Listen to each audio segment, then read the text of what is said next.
Luke. Hello, everybody. Oh shit. Welcome to Wyrd and Wyld session 57, Absolution.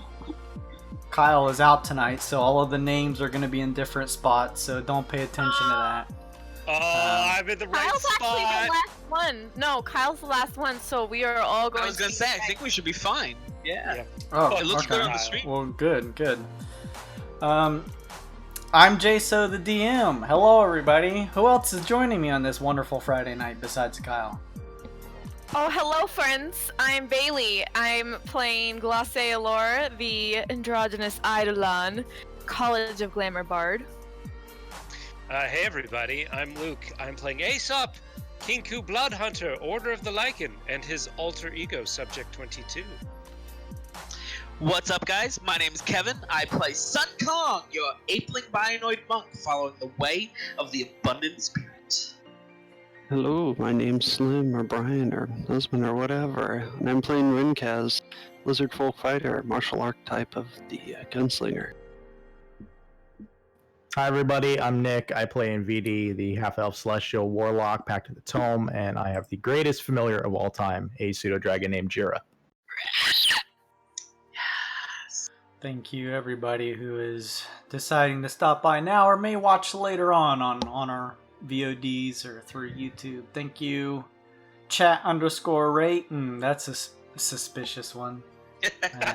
Essence of Ginger, Looney. Thank you guys for stopping in, and anybody else who stops in afterwards.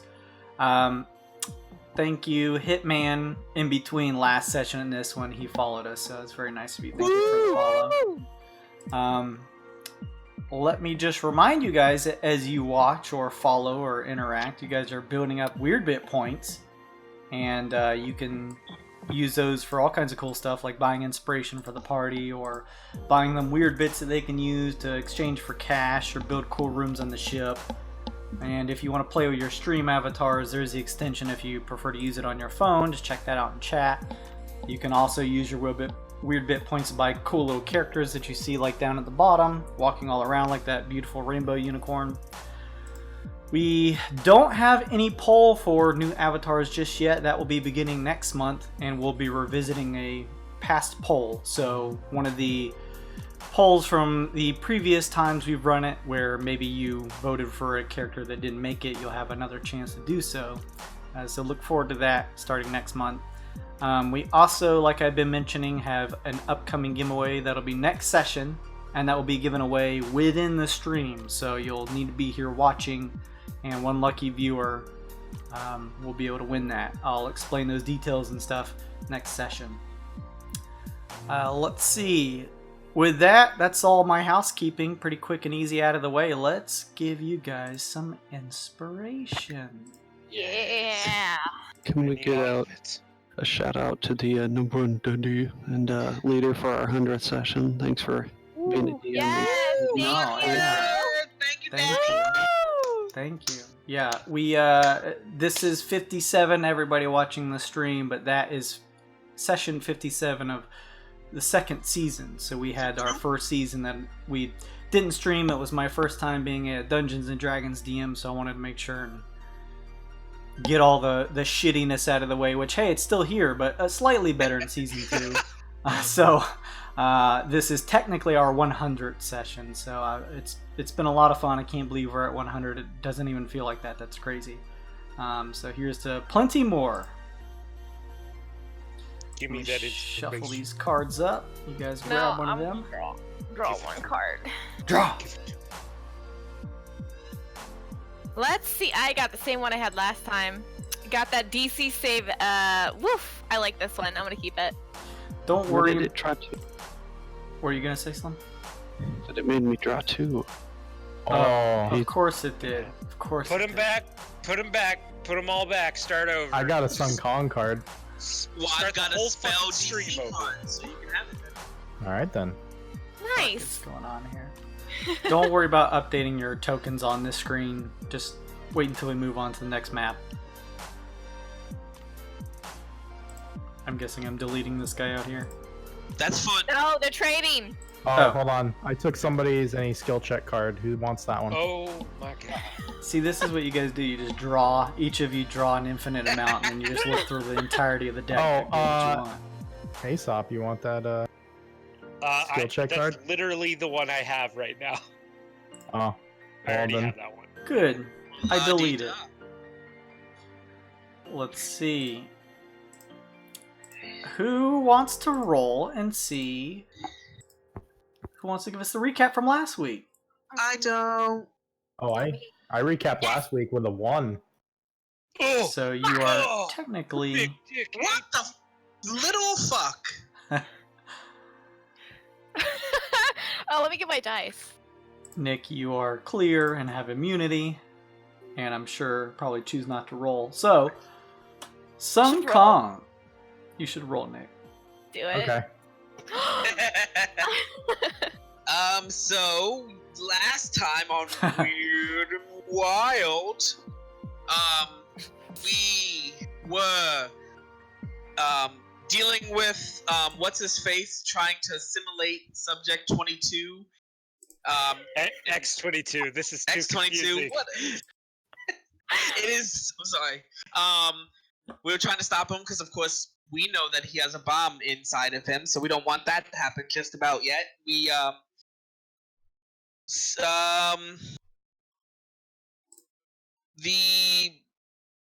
I guess he was kind of on his side, but he helped us. The other guy, I don't remember names. Thrax. I'm sorry. Thrax. Thrax helped us distract, so we ran upstairs. We ran into a bunch of constructs, which we hastily dispatched of at first.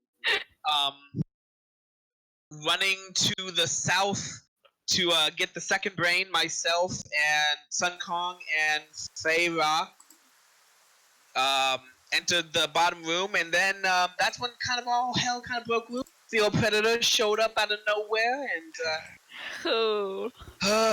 things were looking pretty dire. There was also like a giant construct, but luckily I was invisible with Feyra, so we fought. It was just a lot of fighting. We were in some bad shape, but then all of a sudden, coming from upstairs was Decker and a couple other constructs to help us in the fight. We ended up defeating the Steel Predator. Go figure, and we got out of there. That's the gist of it. That is largely the gist of it. What happened once you guys escaped? It's a good Oh, there was question. a big fucking explosion, Yeah. right? Uh, Oh yeah. I'll give you a hint. Oh. Oh my god.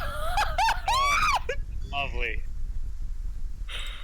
Giant explosion. But luckily, and I did forget to add that we think we escaped with both Kemo and X22's brains. We think we have both of them, so Yes, that we'll is see. that is correct. You guys largely assumed that you were able to make it out of there, all intact and in possession of both. Hopefully, as you mentioned, Kemo and X22's brain in a jar. Also, I'm echoing from somebody. I don't know who it is. You, with the help of Decker and the cyber golems, found the spelljammers. They were small, and they were the same blade types of spelljammers. Those are like a specific type. The small ones that you guys previously rode on during your battle with the vultures in a couple sessions previous.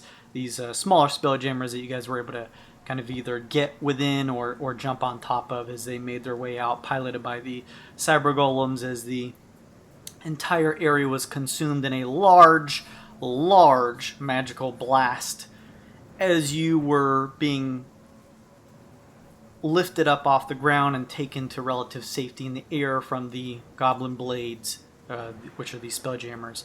You guys noticed a number of what looked like largely Newmans, these kind of relatively humanoid folk that seem to be prevalent only really here on Neogokyo, were gathering and culminating up at this point. Some were, even from what it looks like, potentially caught in the blast as it erupted.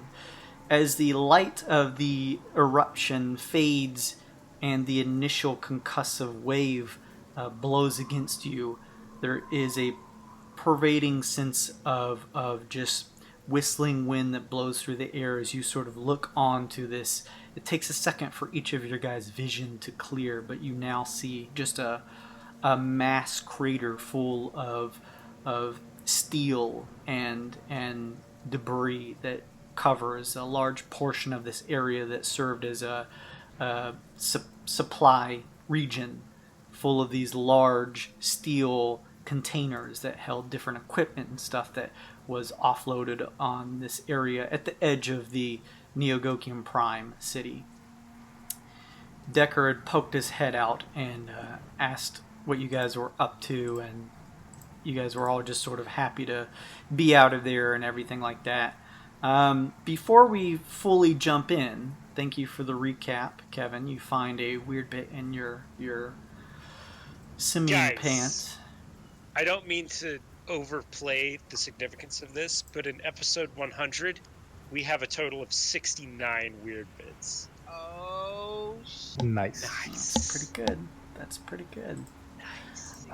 Yeah, before we jump fully in, everyone hit level 11. If you would like, you don't have to. I just wanted to go around real quick. What cool stuff did your character get? Luke! Oh, fuck. Oh my god, Aesop got so much at level 11. I could transform into Subject 22 as a bonus action, and it lasts 30 minutes now. I also have Lichen Regeneration. All of my blood curses go up a die size and damage. I also can bleed from the eyes to gain advantage on intimidation checks until the end of my next turn. I think that's everything. Terrifying. I got a lot of stuff. And I also can turn my blood into lightning now. So that's a lot of stuff. What the fuck? Yeah, well, so you know how Aesop stabs himself to like make his weapons all fiery or like frozen? Yeah, He can do that with lightning now. 3 options. Yeah, 3 options. Well, I got Otto's irresistible dance, and I can just make people dance. That's pretty sick. They don't even have to roll a save for it. They just dance. Eventually, they'll have to roll a save. Wait, no, it is a save. I don't know. I got a new spell. You make somebody dance, then they get a save on their turn. But they have a full turn of dancing. Yeah, it does kick in. Yeah, there is a turn where they must dance and stay in place. I think my dice increased for some things as well. Nice. Yeah. I think at level 11, everybody gets like a damage increase thing. Like all spells go up a damage dice, basically. Yeah. That's what I got. Who else? Slim, did your character get anything cool? I do what fighters do best. I got a 3rd attack. Awesome. Speaking of more damage. About you, Kevino? Let's say Sun Kong is not far away. You're super far away, man. Sun Kong, come into the room. Hello. Get your Okay, mic you're out of back. your dick. Hello. It was in That his better? pussy. Yeah. Okay. Watching Rinkaz, Sun Kong seemed to gain a level of fighting and got a second wind. That's awesome. So yeah, now I have second wind and great weapon fighting style, which means with my quarterstaff, which is versatile, I get to re-roll 1s or 2s on damage. Nice. So let's just up that damage even more, fam. You also got a archetype feature too, right? From Did your I? Way of the Abundant Spirit? Well, not if he went up a level. Well, no, because higher. I took a level in fighter, not monk. Oh, you did? Yeah. Oh, well, this changes a lot of things. That you're a portion of fighter now. Interesting. Yeah, I decided to, instead of taking that level monk, I might do another level fighter after this, just one more to get in, get that action surge. But Hey, that's pretty sick. That's awesome. Oh, Another no. multi-class because that's what character. I need, another attack. Yeah, yeah. I need to kill you soon. Very cool stuff. Nick, what did NVD get? Hey, buddy.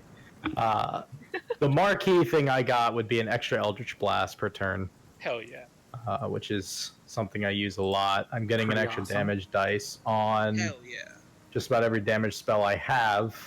I get some extra temporary hit points on my rest feature, an extra healing dice on my bonus action, and I ended up taking 2 new spells, one being Contact Other Plane, so we can finally meet up with the author, my tome, and my Mystic Arcanum, I took Mass Suggestion, so I can have a chance to influence up to 12 targets for 24 hours on their course of action.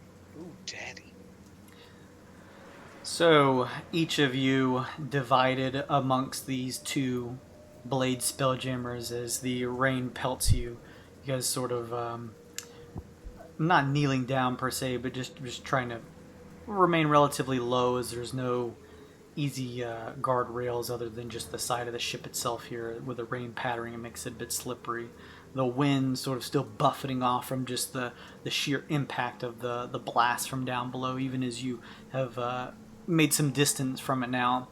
Sung Kong, you had transformed into your bionoid form last session. As your body reverts and you feel your simian form returning, your third eye slowly closing up, you feel a sense of exhaustion come over you a little bit, and your stomach certainly growls. Although, at this point, you have been watching the tactics of some of your teammates, including Rinkaz, and feel as though you too can well up this sense of reinvigoration to continue fighting should you get damaged in battle.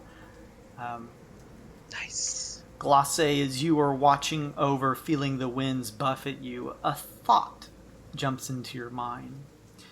You reminisce about you and your sister years and years ago, as both of you younger, dancing around your family's home, talking about how one day both of you would be famous. Lustria, similar in tallness to you, but much more thickness, THICC, as well as very large, blonde, wavy hair that sways along as you guys dance around.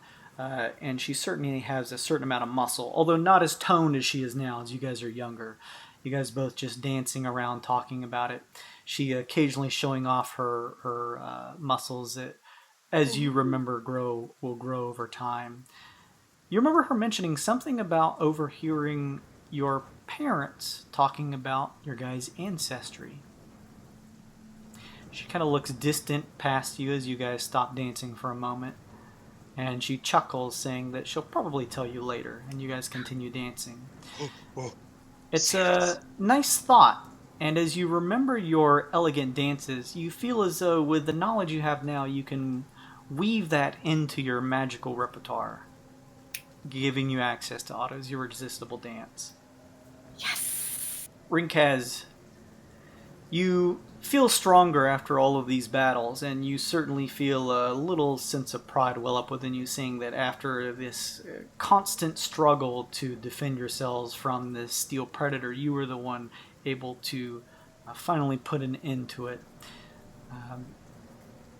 Despite your arm still stinging, a bit of dried blood sort of caking the side of it. You, after just pounding shots throughout these encounters recently, feel as though you have honed your skills enough with your weapons that you'd be able to fire your guns a little more quickly, allowing you to gain another attack. Aesop, you feel a stronger connection with Subject 22 in the recesses of your mind. You feel as though you could transform more easily and naturally heal your wounds better. Don't like that necessarily. Nvd, as you feel the rain pelt against your hood and cloak, you look down just to ensure that all of your belongings are covered well enough by your outfit and take a quick look at your tome. You notice the pages within shining. As you open the book, there is a text written in fancy common, and as you read it, you feel this welling of knowledge within you, as if the author, the one who is your patron, has written these words just for you, and you are able to understand and learn the mass suggestion spell as the knowledge pervades your sense of memory and becomes a part of your spell list. The text from the pages slowly dissipates, and the shining pages slowly return to their natural state. We will find out what Fa got next session once Kyle gets back. He got expertise in deception, thieves' tools, and sleight of hand. Pretty sick stuff. Pretty sure those are all very high rolls now. Yeah. His Sneaky. deception's like her deception's like plus 12 or something ridiculous like that. Wow. Clatter, Glosse, as you look over, you notice that Clatter is nursing and beginning to at least get ready to mend the bent metal from the dents that you see from the thickness of the steel predator's jagged bite. And you feel like within a long rest, if Clatter's able to spend a little time working the metal that has been bent, that it will be back in tip-top shape. Oh, good. You guys are traveling, you can pick whatever ship that you would have gotten on. Despite being separated on two of the goblin blades as they pass through in the air, the distance between one another is close enough to where you can speak, similar to the situation that you guys found yourselves in earlier. As you guys are all kind of just checking yourselves out, you see Decker, especially you, Rinkaz, close by, pulling open the metal hatch and taking a look at you guys. "Everybody make it out okay?" he says as you see him pull a majestic up to his lips. Except for that steel predator. I mean, assuming we got the right brains, then yes. Brains? Oh, yes. See, one of these are our friend's brains, and one of these are the Mastermind's brains. It was all part of a very elaborate plan that I'll spare you from for the time being. It's easier. Just go with it. Isn't that Frax fellow supposed to help you with the spell, the cure? I hope that I have everything I need. By the by, I'd like to stop by the market again on the way back. I think we should... Oh, go ahead. I mean, definitely, but we should probably get X-22 back Aesop, I would think. ASAP. Oh, I suppose. Hey, we could split up. That sounds like a good idea.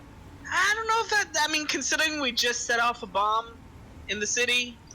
Well, yeah, I mean, what are the chances that we'd be in another scenario that would require... What are the chances? Things always go so well for us. All right, fine. Aesop kind of scratches the back of his neck, looking like he's jonesing real bad for something. We will come back to the market before we leave. Right, let's dump off this hunk of gray matter and get it over with. These cyber golem fellows are taking us back to the Meister mines. I did some digging on what you guys were up to after our initial meeting and asked for their assistance, knowing that I figured you guys would be getting up to no good. You left a pretty big breadcrumb trail, both figuratively and literally. Oh yes, I literally left breadcrumbs. Good thing you did. Us. The cyber golems also have a couple more down below, so whatever you did, they should be investigating it by now. seems like there's quite a few of those Newmans gathering down below. Any idea what that's all about? They're all mind controlled, hive mind, by those intellect thingies. They were all controlled, I think, by what's his face that we just blew up. Well, I suppose it's also logical that they could be part of, like, city patrol, seeing as why there was a giant explosion in the middle Yeah, of so town. we should get back to. I feel like we should get to the masterminds and kind of lay low for a bit. A second. Probably a good idea. You hear some muffled voice coming from what you assume to be the cyber golem within the cockpit area of Decker's blade. He leans down below, pulling down the top for just a second, and you see him pull it back open and say, they're asking that you guys prohibit the use of your weapons until the golems down near the shipping and containment sector are able to return with their findings. Oh, naturally, wouldn't... I think that's fine. What weapons? I try to, like, casually put Rinkaz's rifle back in my bag and hold it. We don't have any weapons on this planet. That's illegal. Knife, brass knuckles, just my pistol, weapons. revolver, rifle. So as you guys sort of lick your wounds a bit and brush yourselves off as much as you can in the constant rain that happens here, the blades continue to head over the city through the various verticality of the area here, the steel large high-rise buildings. As they worm their way in between, you see other blades shifting, and as well as a couple other different types of spelljammers shifting and moving through the sort of air traffic here. And you guys notice out in the distance, not too far out, is the at least the surface level of where you would enter and take the lift down below into the Mastermind labs. So if you guys just want to jump to it, we can say that you guys go ahead and land within that area and begin to head back down towards where you would typically meet in the laboratory of X-22s. Oh yeah, let's do it. Mm-hmm. Alright. Okie dokie. You guys all land, and the cyber golems, one of them waving you off the ship, mentions that he is going to head towards the committee and report what he saw. The other one seems to follow Decker. Follow me, it says as it gets on the lift, and you guys all sort of gather around and jump on. You guys all get on the lift that takes you down. You know that this can go several floors, but typically as you guys get on it, it only goes what you assume is a couple floors beneath the surface of the prime city here to lead you to the labs where you typically meet with X-22. So I'll shift the maps here and you'll be at the top left.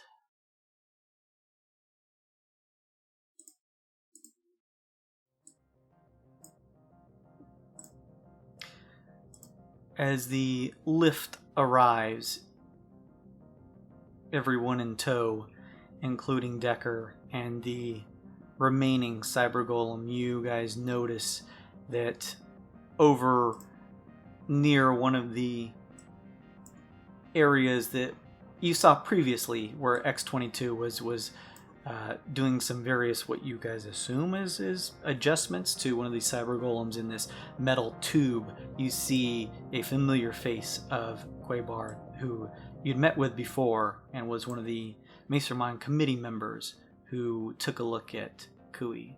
He turns. Oh, you're back. Welcome. That's right, and we probably have X-22's brain. Just kidding. We definitely have it. It's one of these two. Interesting. I heard. Oh, he doesn't zoom down to the bottom of it. Oh, okay, all right. He's in one of those wheelie chairs. I heard some other things happen. Could you fill me in? Of course, we will work with the cyber golems as they seem to be on site currently, or going to give us their findings. Well, I looked back to the rest of the group. Our plan mostly went off without a hitch. It seems that this hexed creature absorbed X-22's body, currently enthralled to one of the intellect devourers. Do you and have the brain? He says. Oh, it's one of these two. We're not sure which. We were hoping you could help us out with that, actually. He takes a look, Aesop, as you pull out this arcane jar. The large majority of it covered in this circular glass with a bluish liquid, and you see this just free-floating, fleshy brain within. The top and bottom covered in this thick metal, and with a glowing sort of rimmed light that is on the outside of the top and bottom. He holds and takes a look at it, as well as just kind of peering over at the other one that you hold in hand. He taps at the glass. That certainly seems magical. Perhaps some type of preserving jar of some sort to keep the brain intact without needing the body through arcane means. You said you don't know which one is which. That's true, not currently at least. Although we do need to get new bodies for both of them, I suppose. See, this is tough because Fa's not here today. Oh, fuck. Well, It's only a little. I mean, look. He's not here. Technically, if we were to remove Fa, Kemo is not here to make this decision, so... It's true. I will leave this up to you guys. Quaybar takes a look. You see Lizzie Rinkaz sort of look at both of the glass jars. She points at the one in your hands, Aesop, and says, I didn't get much from that one. So, it's probably calm, which it seems like would be X-22's MO. In a If I had situation to like guess, this. what does the other one feel like, Lizzie? There's some amount of subdued distress coming from it, as much as a brain can have, I guess. I don't know. I usually don't read brains. Great, you've been very helpful as always. That works, though. Yeah, I'm pretty sure, but I think we know which one's which. I feel pretty confident in saying that. You guys see Quaybar raise a brightly colored eyebrow and peer back at Lizzie and say, yes, most of the genius, even under a certain amount of stress, have subdued emotions due to their physiology. How were you able to discern this, he says, looking back at Lizzie.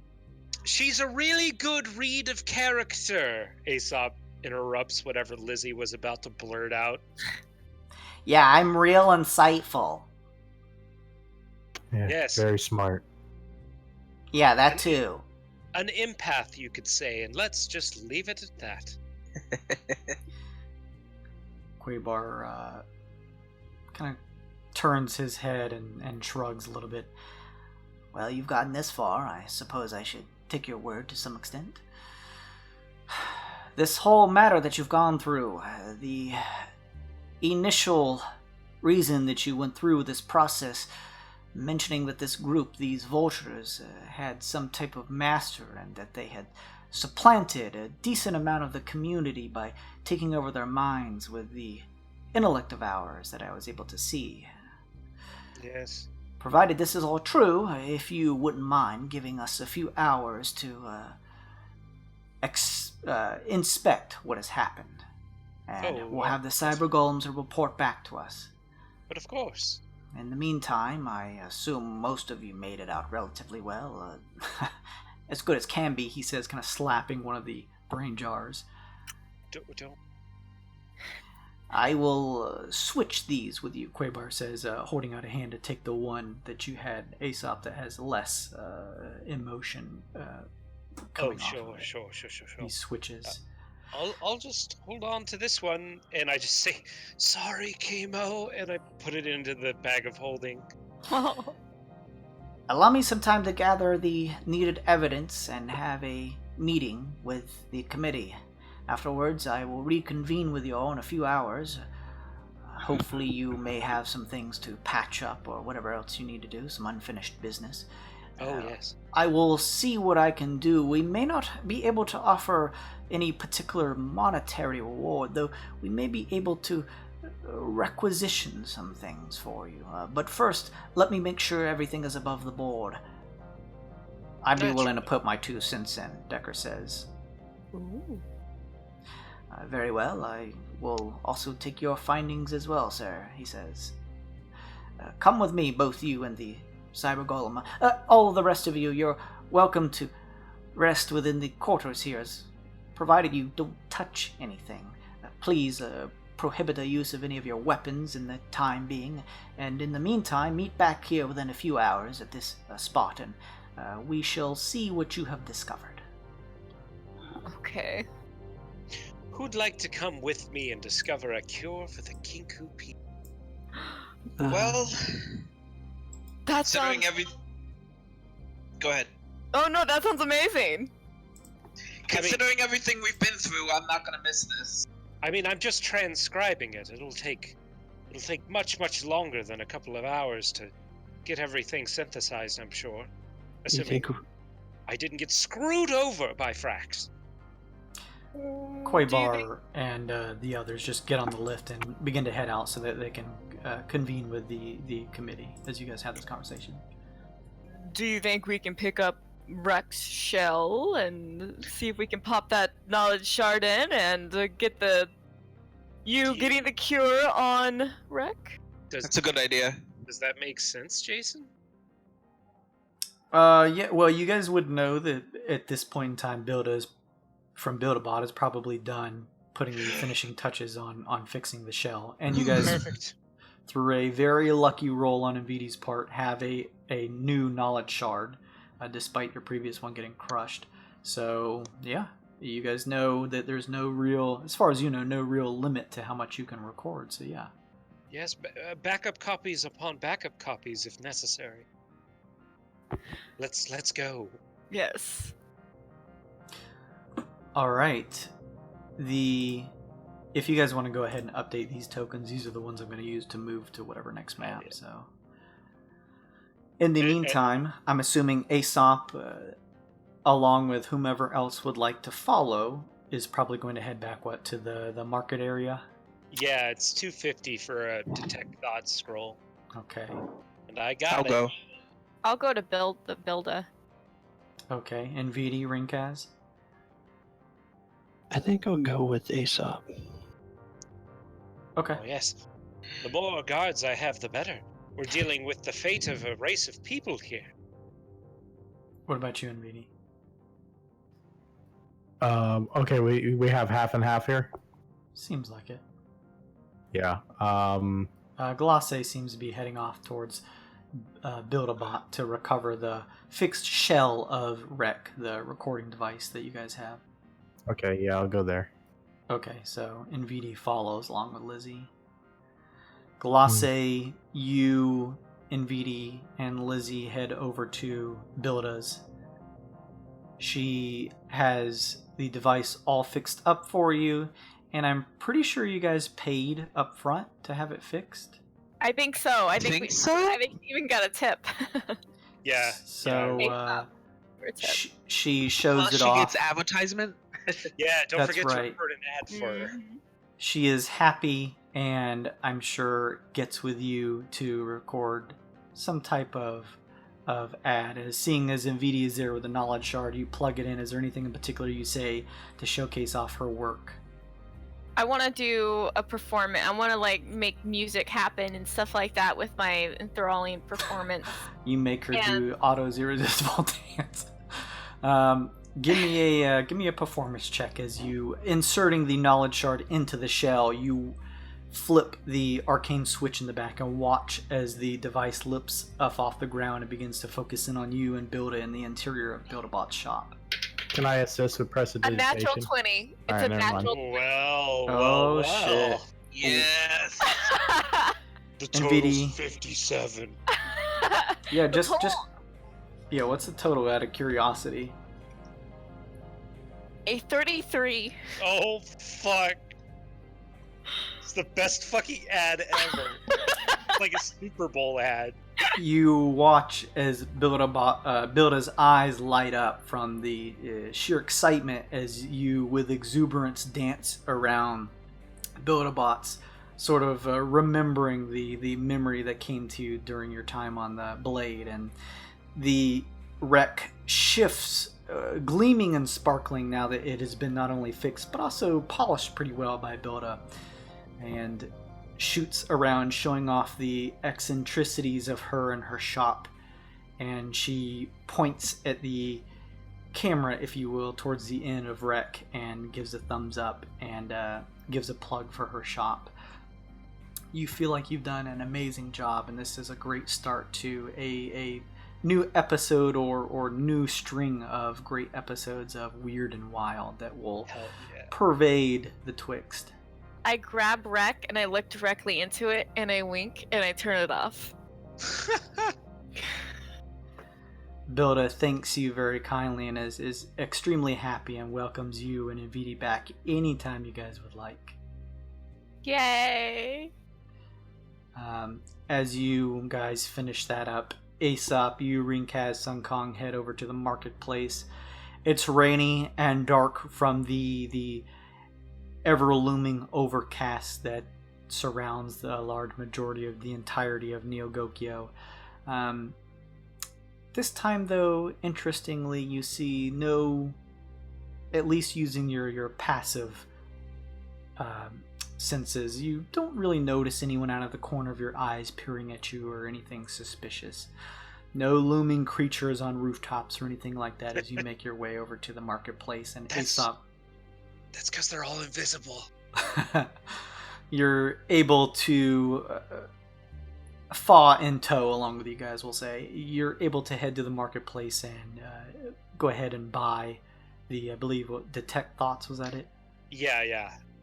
You're handed a scroll in a kind of a slightly more modern look. It kind of rolls out onto this film sort of feeling material instead of just sort of like the typical parchment that you would normally read from on a spell scroll, but either serves the same way either way with detect thoughts, and you're able to purchase that easily.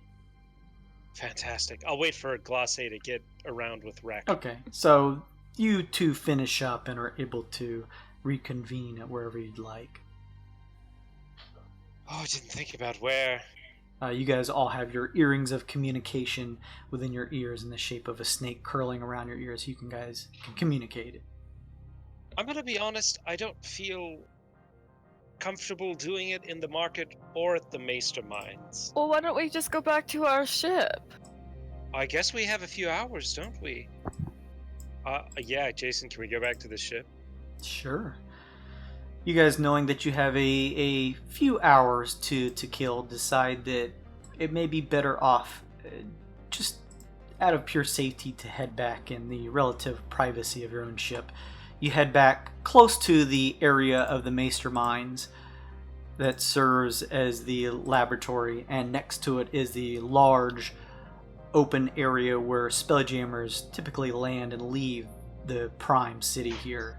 And similar to before, you walk past all the large numbered vaults that serve as the places where people can leave their weapons and things that they want to store.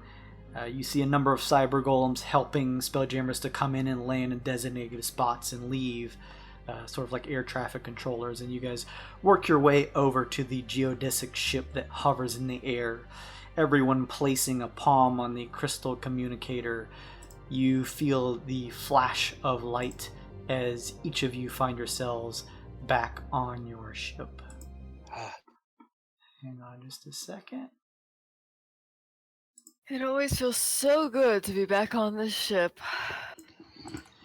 1, 2, 3, 4, 5. Okay, I've got everybody.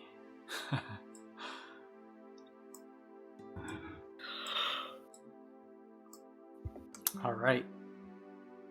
As the light fades from your eyes, you each look up and notice Kui, as well as the navigator close nearby.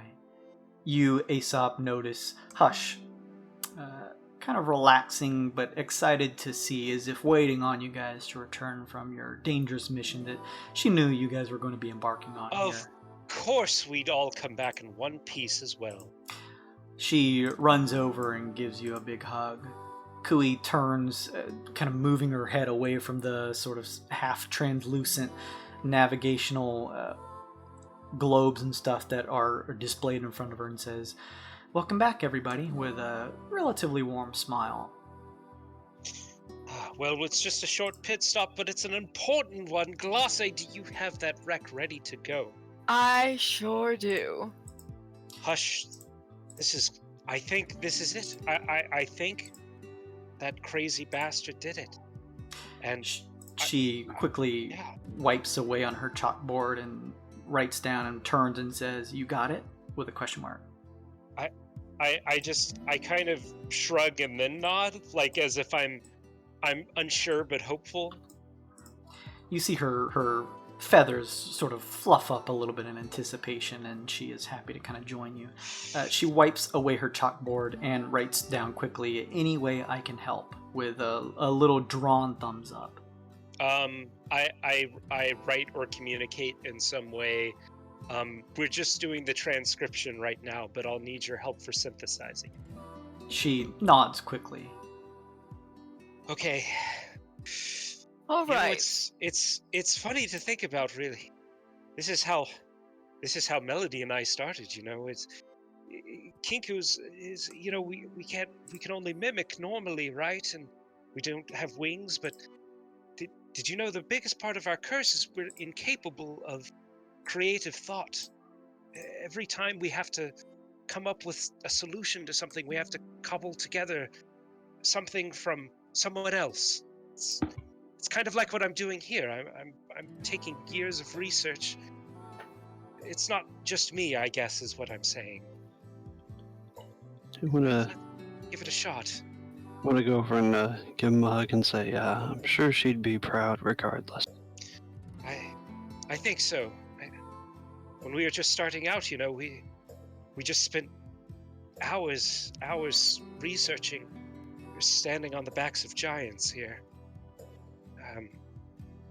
Anyway, let's give it a shot. Glace is going to put her hand on Aesop's shoulder and give him bardic inspiration and tell him, no matter what, everything that you've done so far, what you're doing is wonderful. It's great for your people. And well, I just good luck. hope that everything that's happened is all worth it. And I cast, with my pen and paper at the ready, cast Detect Thoughts and start reading the scroll and transcribing it as accurately as I can. As you begin reading from the scroll, memory or thought strand in hand, focusing in on it, similar to before, the environment around you seems to fade away, and a pervading thought or materialized scene from a thought builds around. You see what looks to be a fuzzy sort of amalgam of a laboratory. Similar to last time, you see coming into the frame of your mind in sight Frax. He turns to you as if addressing you and says, "I've constructed this memory strand specifically for your use. Normally only simple messages or an idea can be converted, but due to the uniquely enhanced nature of the genius mind, coupled with my mental augmentations, I'm able to store a thought of this length. Considering the situation and the fact that it may be some time before I'm able to speak with you again, I figured it would be advantageous to provide you with the necessary information you would require in order to make a single-use serum for the Kinku cure. Yes. To be cured, your developing research was not far off the mark, considering the documentation recovered by Malady. A key component you were missing was the stained smaragdus, which contains heavy amounts of a rare element that works in the prevention of further unnecessary mutations after the initial dose. Provided you were able to procure the specified amount mentioned by Malady, you should still have a shard or two left over, which will be all that is necessary to work the element into the serum." He looks away for a moment and then back. "In truth, you have come very close. The ingredients necessary for a proper cure should largely be in your care, based off of your notations. Besides the smaragdus as a necessary ingredient, the only other apex factor in developing the cure lies in its method of creation. It requires catalyzation of a unique type. Your implementation of the cure was on track for discovery, the use of the phosphorus agent, just shy of the necessary component. Had Malady not sabotaged your research at the time, you may have already stumbled over it yourself. Damn. He begins very quickly explaining the process. In doing so, as if a way to help out, he begins to visualize through this thought the necessary supplies that you would need. The process is surprisingly similar to what you've been doing all along, Aesop. There are slight deviations here and there. You notice that as he puts things together and works through the alchemical necessities of getting it ready, he shows that you need to melt down the shards of the stained smaragdus, which is all that you will be easily done with the equipment that you have over in the alchemy lab, and work that way into the serum. You watch as he leaves out the phosphorus agent that you initially had way back on Udu. He explains quickly that the process is an involved one, and you're probably no stranger to this, and mentions it will probably take a full day of probably just like 3 8-hour stints of you working on this to get through it. He mentions as he nears the ending and his hands kind of go back and you watch the illusory display of alchemical equipment disappear. He looks to you and says, once the serum has been created, it will need to be catalyzed, not by the phosphor agent, but by a mix of both fire and lightning magic. You will need to use both fire and lightning magic at the same exact moment on the created serum for its catalyzation and proper activation. Once this is done, it should be complete, turning to a deep purple. He takes a second and looks to you as much as one can from this thought that he transcribed into this strand. Be aware, Aesop. Your own biology has been mutated by your research and experimentation on yourself.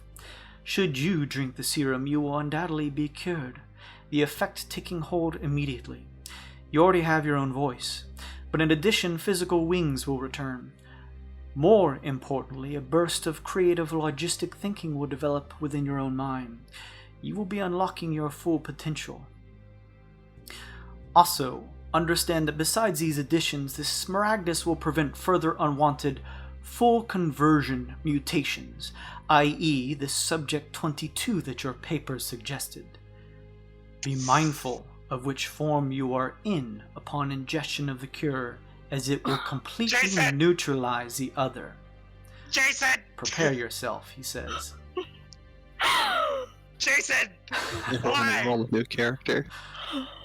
In terms of any other member of the Kinku race, the serum simply serves as a way to turn them into a carrier. Only by way of offspring will the cure take hold. Do not see this as a negative. It simply means that once ingested, Kinku families will be secure in the knowledge that their next generations will not have to suffer the same affliction as they have.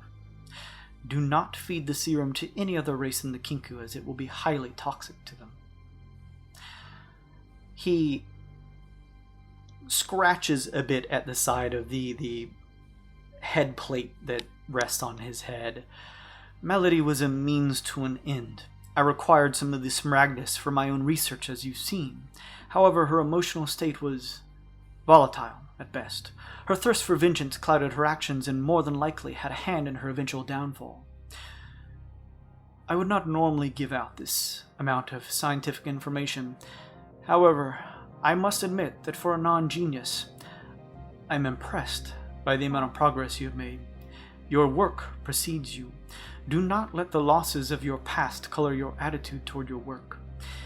If you would entertain the thought, considered from a genius perspective of statistical outcomes, Certainly many lives have been lost in the pursuit of this cure, but now that its creation is within reach, the amount of lives you will be changing will dwarf the previous statistic, and continue to multiply over the coming generations. Allow the successful creation of this cure to serve as your absolvement. You are too keen a mind to allow such paltry emotion to handicap your scientific ambitions. Which brings me to the large-scale creation of the cure, which is a bit more of an involved process, and I have run out of mental time in which to share it with you. Once I make my escape during Heximal's affliction from the Silver Blood, I will find some way to rejoin you, in which time I can share the full process of mass-scale production. Until then, goodbye, he says, and the thought dissipates from your mind, the light of the room filling your senses. You find yourself back in mission control. Oh, man. Aesop, hello, Aesop.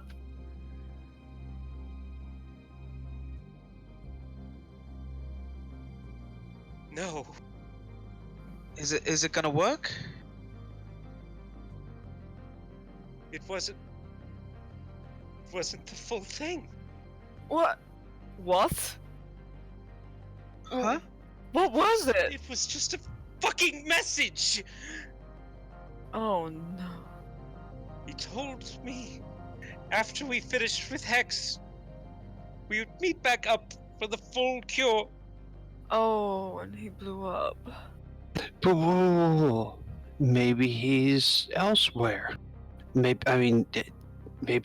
that wasn't his full form. Maybe his brain is the other brain we have. There's still hope.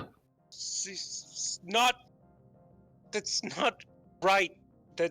No, that's ridiculous. It's not the brain we have. God damn it. Aesop, you get the sense that what you can potentially create is the cure, but only one dose of it. The potential for developing it on a large scale seems possible. You're just unsure of how to obtain it.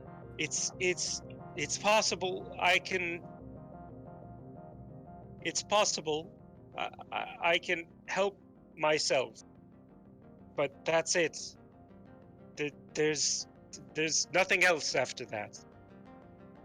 I mean, you would have the cure in your blood. There's got to be a way. I mean, No, what about your research? I'm too far gone. With 22 and everything I've done to myself, I couldn't use my blood to synthesize more cure. Kui peers her head from around the corner. Maybe not, but this could change generations of Kinku. If you at least were able to learn how to make the cure, there's a possibility that you could still find a way without whatever those sheets were to continue making it. You're right, Kui. Kui, you're always right. Well, it's progress at any rate. You see Hush turn her chalkboard towards you. Stepping stone. If you had to, if you gave it to another king. I will never, ever administer an untested serum on a Kinku ever again. If someone has to test it, it has to be me. That makes sense. I'll drink that shit, Lizzie says. It is... Aesop thinks for a moment, and he says, "It is highly toxic. You will die if you drink it." That long pause. I'll All right, reconsider it. All right, I suppose yes. Thank you, all of you. You're right. I should be looking at the positive here. There's still hope. I think.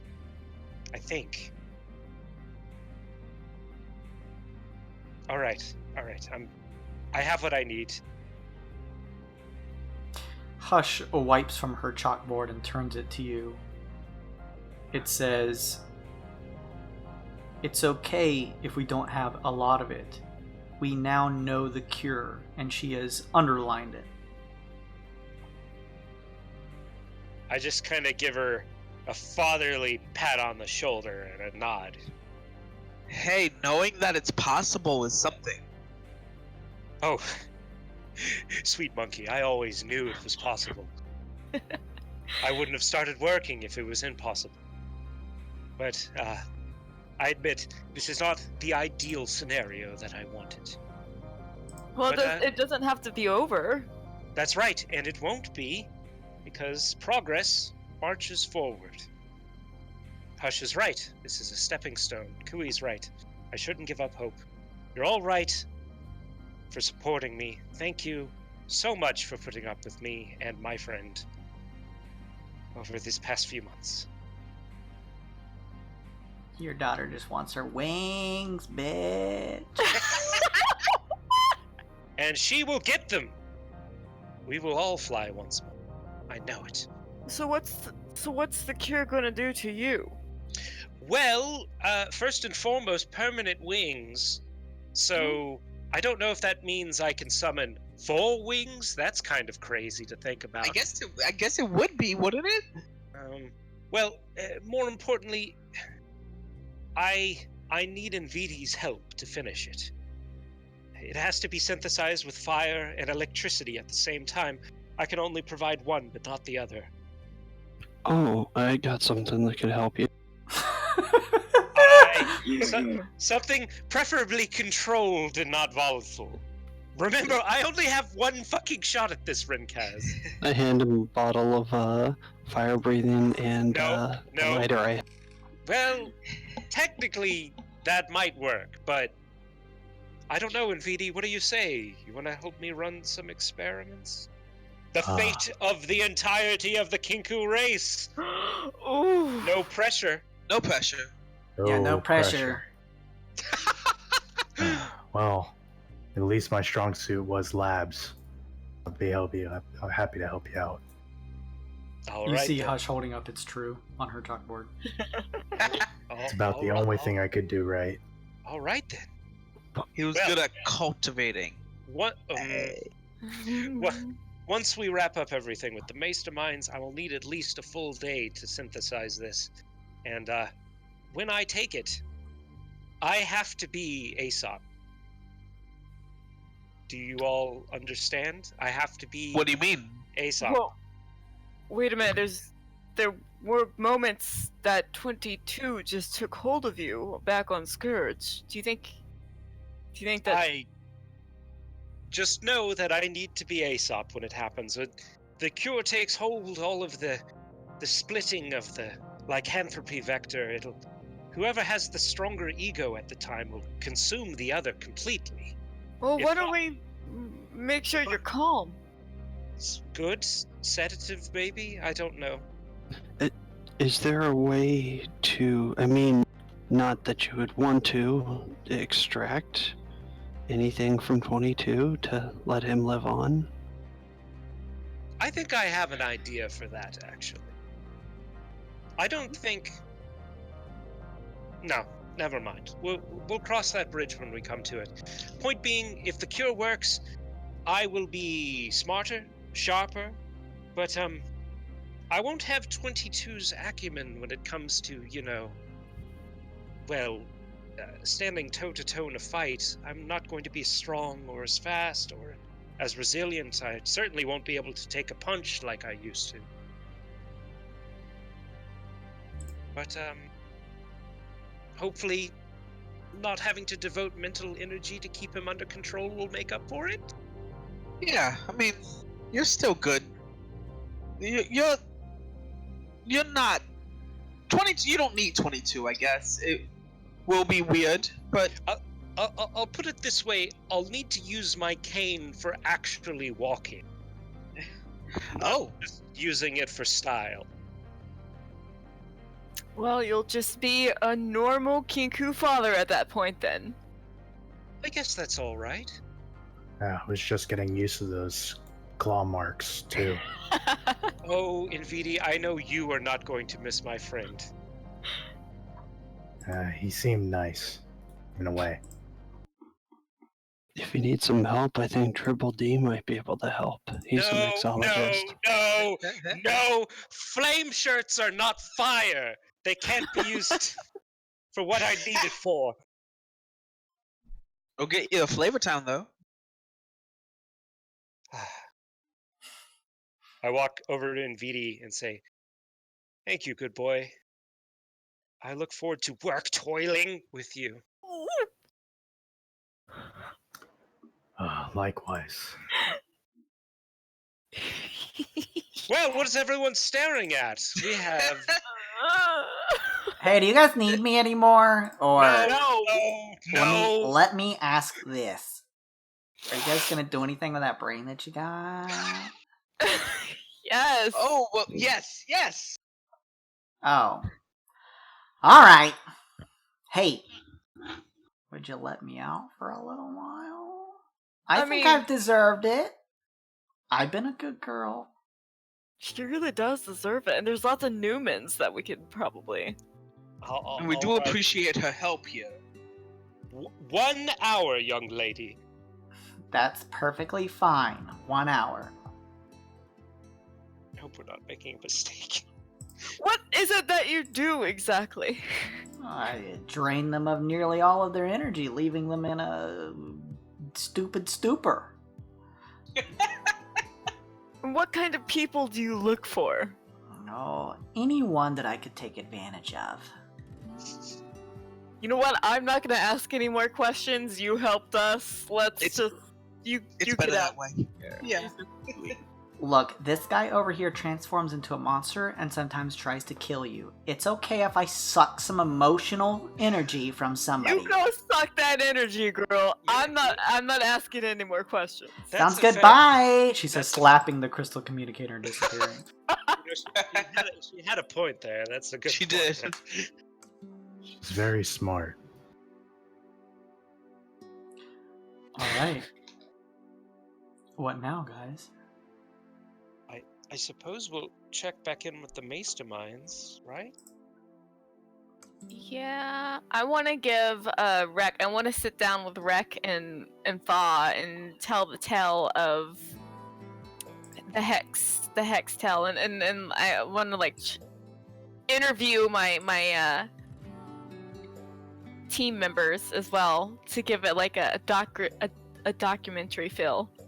You guys could do like a short rest if you guys wanted to, and spend a little bit of downtime. That sounds like a good idea, says the guy that's almost bloody. Okay. You I'm out of guys, juice. I can't really help anybody out until after the rest. I can sing Song of Rest, and everyone can get a plus. Oh, You feel like you could take a long rest if you wanted. You just know that they mentioned it would only be a handful of hours. So if you were wanting to, jump on the bit and get in there as soon as possible, it would probably only be 3 or so hours before you assumed that they would make their findings. It's up to you guys. Jesus Christ, that fucking Song of Rest. I need to spend. I was at 20 something, I think. And I accidentally healed up all the way when I added my new. You fucking idiot. You're fucked up.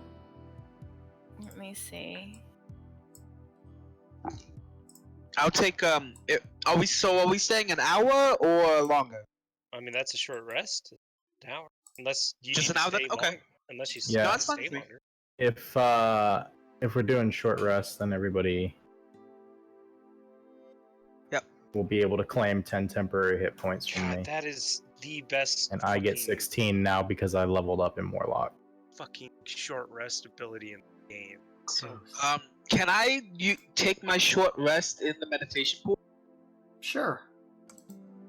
You won't gain any benefits from it, but you're more than welcome to spend a little bit of time relaxing and probably grabbing some food and snacking on it. Hey, I want to Yeah, main a ration. my. Oh wait. Or food. Sorry, I'm reading this. Sorry, never mind. You see chatter Sun Kong, as you climb into the hot waters of the meditation pool, or warm waters.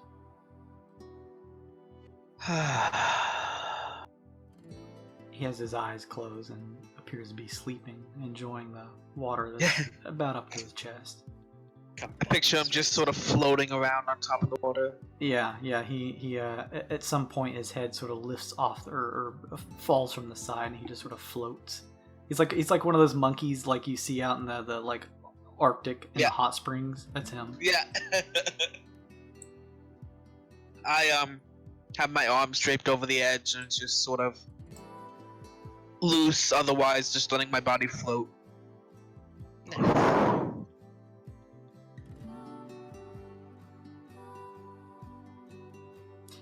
Alright, you guys can heal up and do whatever you need to do, and just let me know. The ball's in your court.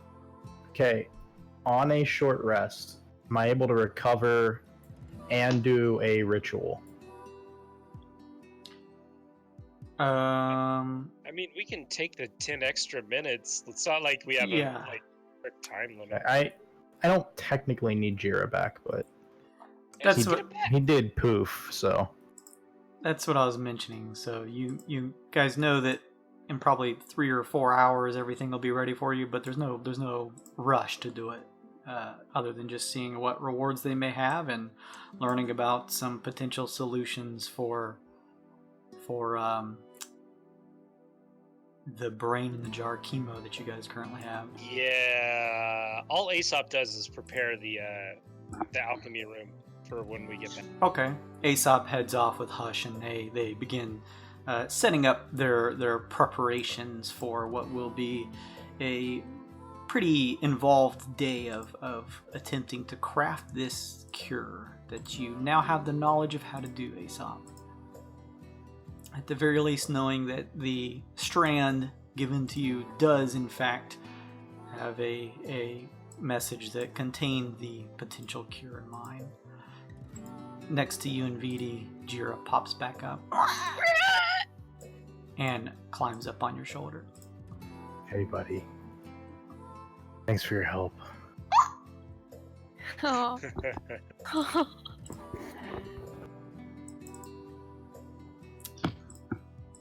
Okay, you guys have done all that. I'm assuming after the hour, everyone, or so, kind of reconvenes back in mission control. Yes. Let's get our business with the Masterminds concluded. You guys deciding to head back and finish what you came here to do in terms of working with the Masterminds. Head out from the ship using the crystal communicator and begin to work your way back into Prime City, making your way not too far as it's practically adjacent to the Mastermind's lift that leads down into the laboratories, and taking the lift, make your way back towards the laboratory that you were previously in and met with Quabar.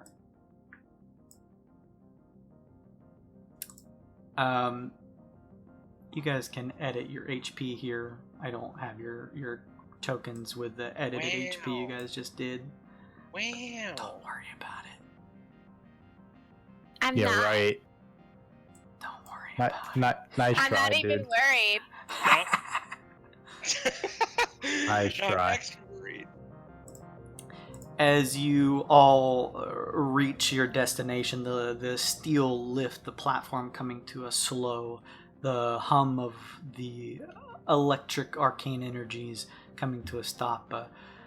Quabar steps up.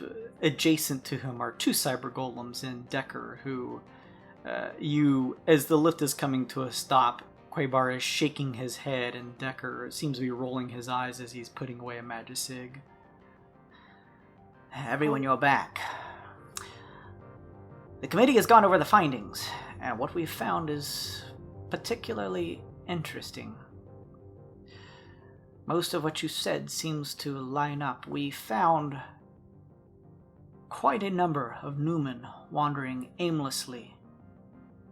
Either nearby, some wounded by the blast, there is a large crater in the area where you came from. We were able to obtain, with the Cyber Golem's help, pertinent information involving these vulture units, as well as what we believe to be metal plating from the steel predator, as you mentioned before. This thing that had been hunting you. Everything seems to line up. We still need to do some further investigations, but as far as the masterminds are concerned, considering the sheer number of confused and aimless, as if they don't even remember their past lives, of Newmans that have gathered around the area, most of which we've contained and are taking in to do further tests on, I believe there was indeed some type of hive mind issue going on and seeding through our city streets, of which you seem to have largely stopped. Whatever was alive and down in this lab area that you claim to have come from has certainly been taken care of and disposed. Well, that's good. So I assume that you aren't here just to have a pat on the back. We are certainly appreciative of your work in uncovering this, as we were not even aware of this issue that had been planting its roots in our midst. Although we do not have any type of monetary reward to give you, we have been preparing other means. I have put in a few requisition requests. I would like to run them by you if you are all ready.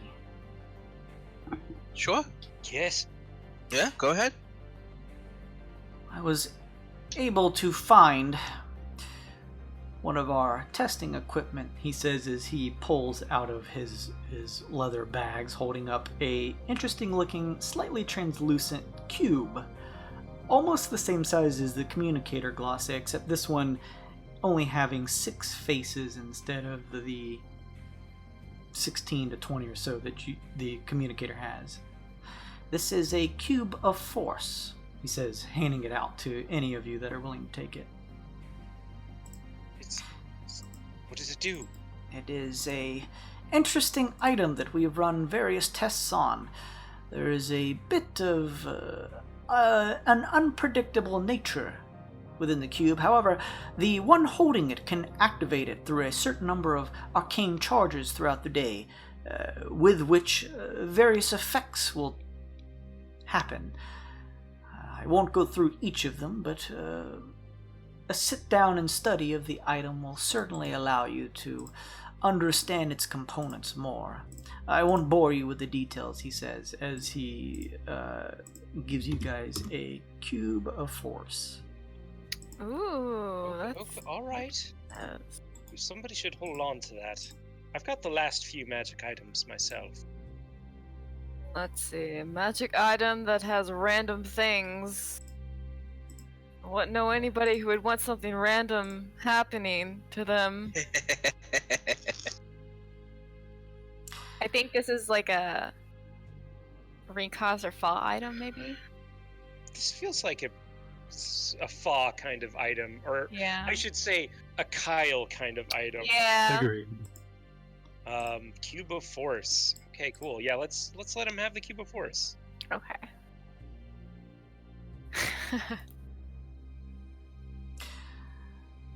On top of that, we are able to offer you a choice between 2 devices that we have worked on enhancing and creating. We have dubbed them the Meister Arm and Meister Suit.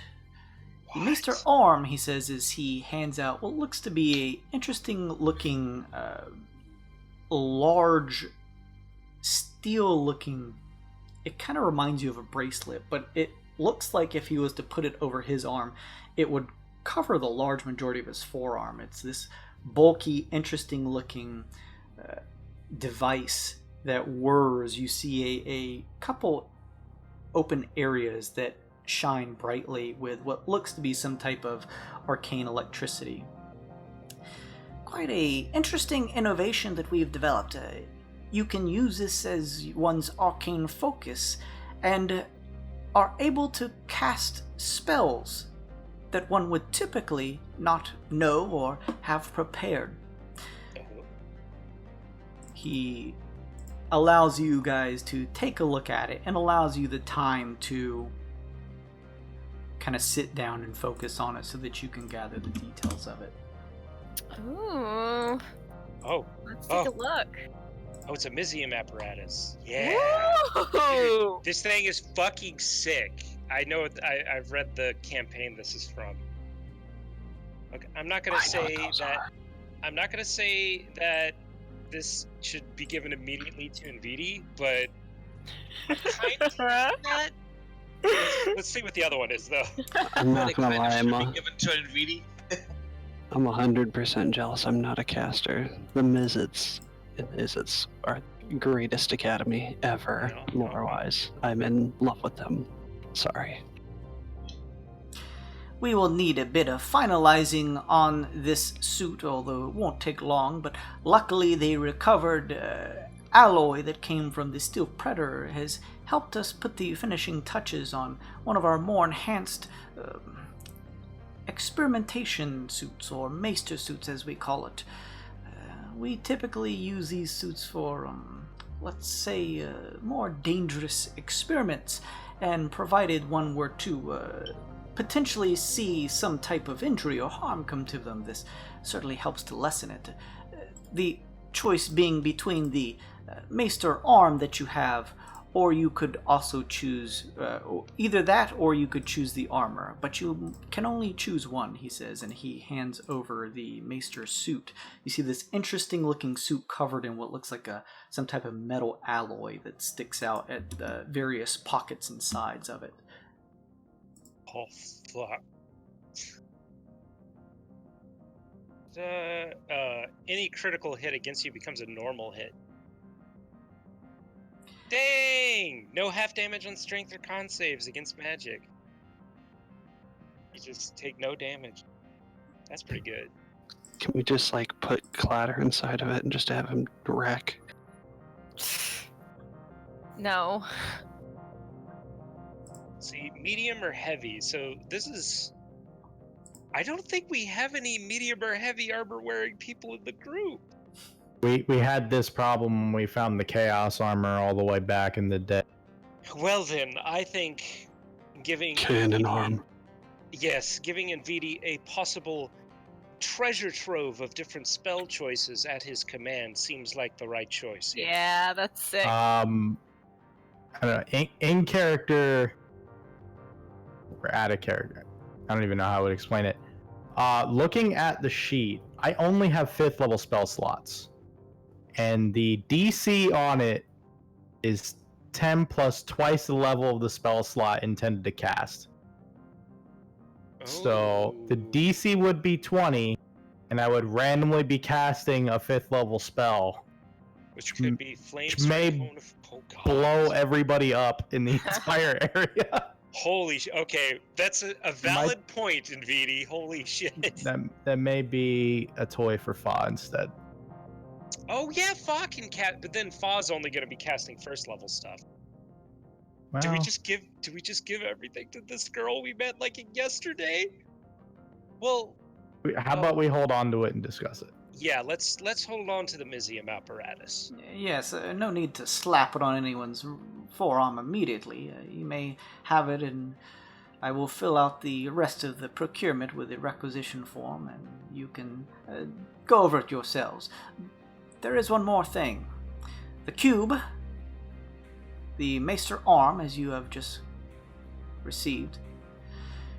This was given to us some time back with a written message to each of you. Although it was put together rather hastily, as he did not have the full time in which to transcribe it. This was sent to us from the nearby moon that we have that processes a variety of various things. Vivaria 3, a Dr. Jacobi. Oh! He had wanted to give this to you, although at the time, because of certain legal restrictions, we weren't able to just give this out. However, with your recent involvement in helping us smash this unseen evil that was rooting itself in our city, I believe it is time to hand it off, and I was able to convince the committee, he says as he pulls out a very small box, and pulling it open, you see within this wood box a single seed. He says, "This is the seed of an alchemy plant, one that has been enhanced by our magical means." A few details about the alchemy plant. It is a hardy species. It can easily survive other herbivores and things and the like. Your ship, I don't know the means in which you typically involve yourselves on it, in what areas you may have pertained, but it will need to be planted in a healthy soil. It requires no sunlight, just exhaled air from crew to thrive. Oh, we have a garden. We can put it in the garden. I suppose so. Typical alchemy plants require 2 weeks to reach maturity, although we have certainly worked our way around this a natural tangle. This one will reach maturity within 1 week. Well, this is Once good. it has reached maturity, the process in which for you to use the alchemy plant is up to you, as we are leasing our legal rules on it. We see to it ourselves that we are not duplicating any items of monetary value. However, you may see fit to do free as you wish. The process in which changing elements from one to another. For example, he points over at your silver cane, Aesop. If you were to touch that cane to one end of the plant and a piece of wood to the other, there is a 50-50 chance that you would either be holding a wooden cane or a steel piece that was once wood. Oh. It exchanges the properties, you see, but it is random. This is going to break something wide open. I'm starting to remember this fucking plant. Yeah. Keep in mind that this is not an unlimited ability. The alchemy plant can only produce up to 4 pounds of exchanged material. And again, keep in mind that no matter how precious the material is that you touch to it, there's a 50-50 chance that it will be shifted other to something else. Although I've heard that certain spells or abilities may help increase this chance. I've heard word of some druids having an easier time with these types of plants, although we typically don't deal ourselves with those. That would be more in the realm of the other consortium factions. Don't try turning the plant into something and then digging it up. It will just die. Though the items that it has turned into another material, those are permanent. Can we make more plants with this plant? There is a chance ever so often that it will germinate. I believe 5% within a certain range of time. Ooh. The monkey's paw closes. Oh god, this is already got bad news all over it. I say out of character. Let's take it. Yes, we have the perfect place to plant it. Ridkaz, why don't you hold on to this? I'm not the one with the unlimited bag of holding. All right, fair enough. I'll Well, hold you on know, to the Aesop, apples. maybe if we find materials for the cure, we could try to reproduce the materials. Like, Or Just- I'll have a lump of shit inside of a vial. Just make sure. I'm not going to waste the cure on a chance for more cure. Oh, I no, want a not the sure actual thing. cure, just materials that would help it. I suppose it is called an alchemy plant, isn't it? Yes, elements can be shifted among items touched from one end of the plant to the other. Keep in mind, however, that the properties of magical items cannot be transferred. A little bit too above the biology of the plant itself. Sure, makes sense. Other than that, you should find it as, knowing you all as Wildknots, a relatively decent means of continued income, as it were. Oh. Though what you do with the plant is up to you, and I want to hear none of it beyond that. Of course. For only good. only good. Good is relative. Well then, if we are all concluded here, the Masterminds Committee, I myself included, thank you for your upheaval of this Vulture Syndicate. We will continue to monitor the situation.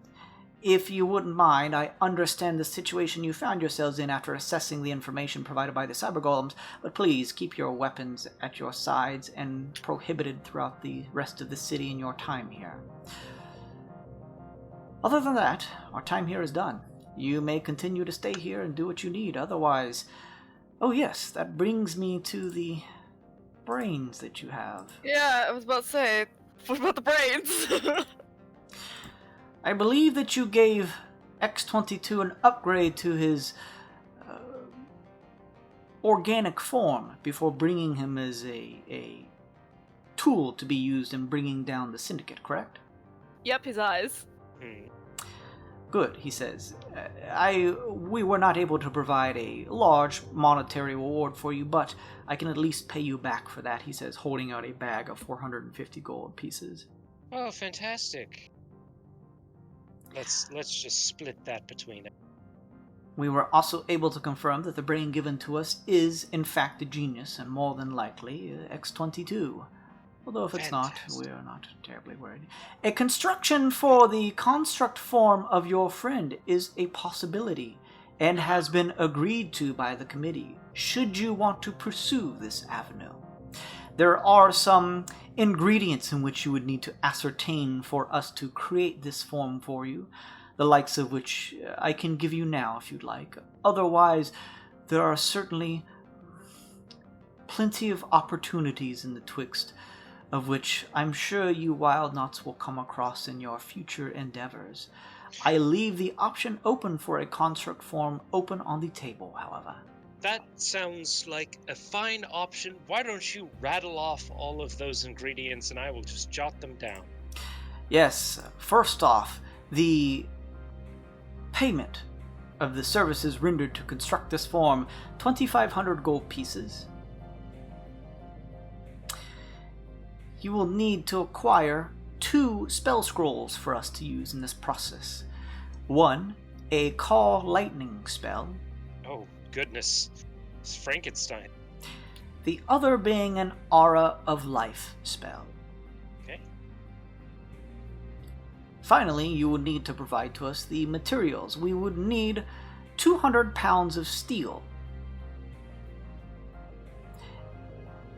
You may be able to come across some merchants within the town selling a certain amount of this.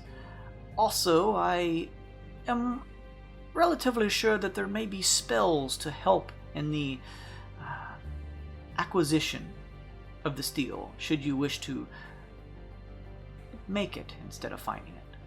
But I leave that to you. Those would be the necessary components. The rest would be on us. Fantastic. And hey, we just got an alchemy tree. I'm sure that steel will come rolling in, probably, maybe. That is certainly a possibility. You could create potentially up to 4 pounds a day. How about that? And gold. Or And other gold. things that you so chose. Yes, other things. Glace, I say, clapping in character. We already can make mayonnaise. That's right. Why would we need gold? Yes, you could also have a cane that is, at least for the potential second, made of mayonnaise before it splatters against the floor. Yes, mayonnaise cane. Interesting. Fascinating. Well, he kind of looks away and seems to rattle off in his mind for a second. I believe that covers everything. I believe so. Our business is concluded. It's been lovely. Oh, when we contact the Masterminds now, who is our new rep? There will be a period in which our creation of a construct form for your representative X-22 will need to take place. This may take a little bit of time, though once rendered and completed, I will ensure that X-22 contacts you to inform you that he is now available. Oh, so I gotcha. Okay. No rep. Well, yes, at least for a small amount of time. You were able to grab X-22's mine, and thus he will continue to serve, albeit in a different form, as your representative. Oh, okay, okay. Yes. Well then, I believe I'll be taking my leave. You are welcome to stay here. Again, please do not touch anything. Okay. Let's go. You guys all head onto the lift and make your way out back into the city streets.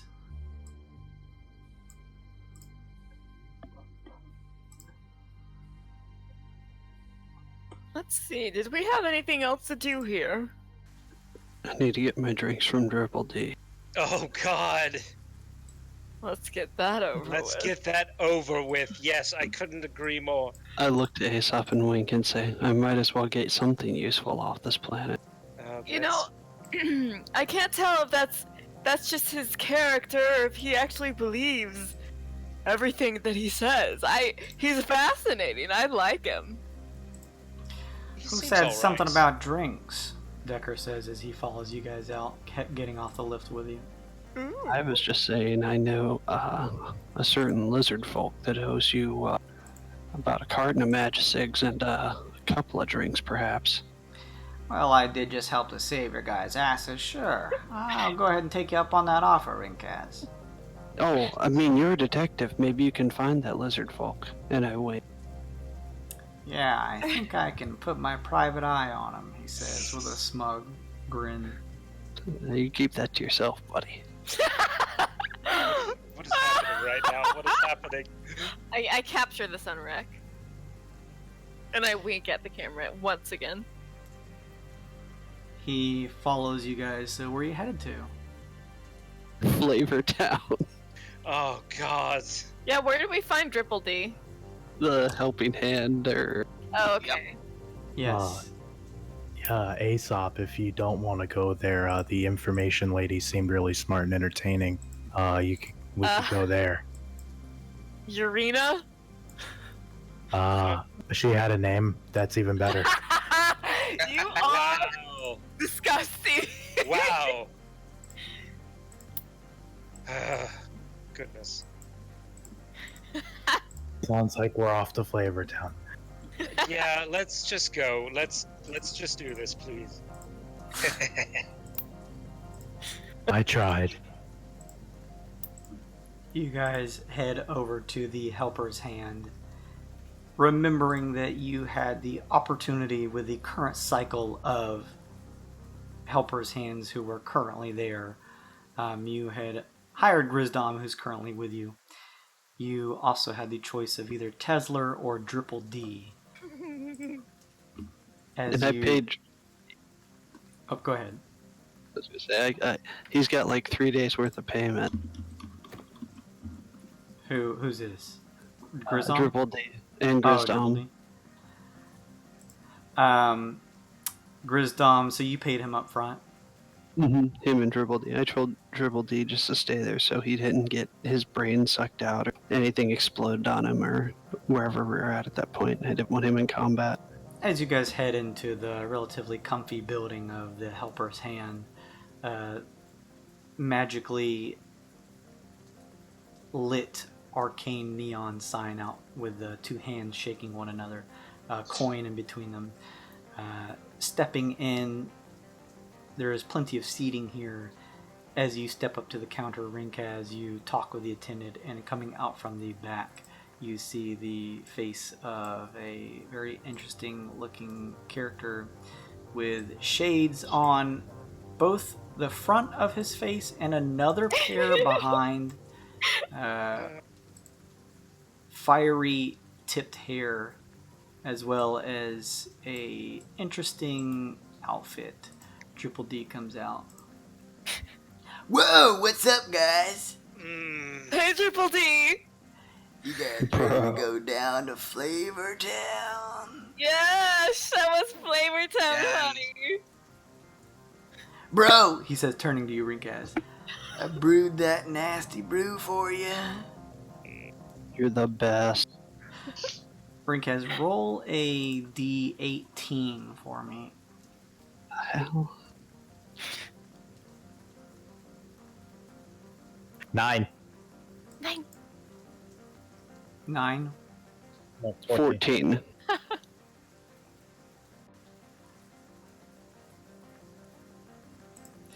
He hands you a interesting looking drink and takes a sniff of it. There you go, my friend. He says, Oh, yeah. What is that? I'm not sure. Oh dear. What? What? Oh. Might make you feel big and strong, or it might make you feel pretty weak, like a little baby. Oh my god. And Triple D, I gotta ask you, buddy. You looking for a permanent job? No, Oh. no, hard no. Always looking for opportunities. How would you like traverse the universe, the Twixt itself, but you would get the most premier ingredients from any planet that we visit, thus making, I mean, it wouldn't even be Flavor Town. It wouldn't even be the Flavor City or planet or spaceport. It would be Don't say the it. Flavor Twixt, the God Flavor damn it. universe. make a persuasion check. Assist, please. Can I make it so he has disadvantage? Can I be like, I'm gonna use No, my I'm not. inspiration card. God damn it. Tactful insight. Would like to +4 on my persuasion. Alright.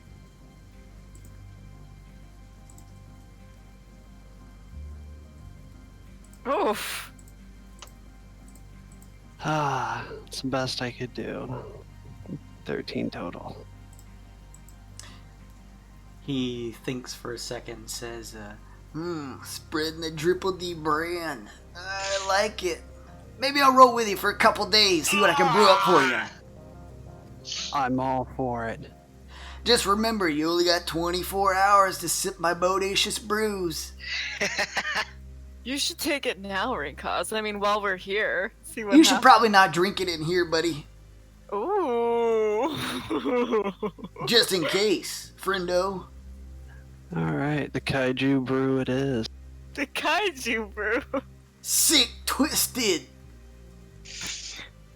I want to give Triple D a high five. I hold my hand out for a high five. he hits your palm with an elbow. I grab Rek and pull him close to my face and say, "You've traveled the Twixt, but have you been too?" And I pan it to him and say, "Flavor Town. Give us a speech, buddy. Give us a speech." Rek turns and sees the back head of Triple D with the glasses on. He shifts his head, knowing that you're doing something, and shakes it, making his head look like it's talking. What up? It's the back of Triple D. He turns to face whatever you're holding. Whoa! Ready to go to Flavor Town? He says, Take a chunk of that drink, buddy. he points at you, Rinkaz. I casually step outside with Rek, and I put my shades in front and then the other covering my tattooed eyes in the back and say, "Alright, here we go, guys." And I just drink it. I chug it. You chug down the drink. Let's see here. Responsible decisions. Death saving throw? All on camera. Triple D, the murderer. Let me actually see if I have drinking rules in here. I believe I do. Let's see, I just want to be sure since this is a new aspect. There we are. Drunkenness. Oh my god. Yes. Getting drunk happens in stages. You can go all the way up until unconsciousness. It's measured in 10 levels. A creature immune to being poisoned can't become drunk. And one with advantage on saving throws against being poisoned has advantage on saves against being drunk as well. If you continue drinking, obviously your drunkenness level increases. An effect that removes drunkenness reduces your level, and will completely end it if below 1. Each hour that passes reduces a creature's drunkenness by 1 level. Moreover, finishing a long rest, taking your hangover nap, reduces it down to 0. If the creature's drunkenness level is 5 or higher, you instead suffer the poison condition, so the hangover after effects, as well as a blinding headache for 4 hours. So let me just look up the rules for this particular concoction that Triple D has brewed for you. As you take a thorough swig of it. Simple pleasures in life. Give me a Constitution saving throw, Rinkez. Oh, Well, I'm boy. good with those. This drink, it seems somewhat like a cocktail. It's got a very fruity, sort of tropical taste to it. Hell yeah. Indomitable if I fail.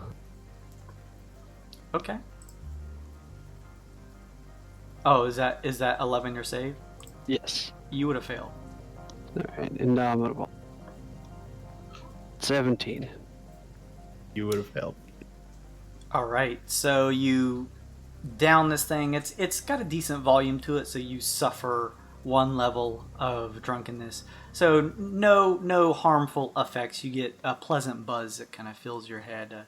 Sounds and your senses have a little bit of a heightened sensation to them. On top of that, let's see here. I have to look up an effect.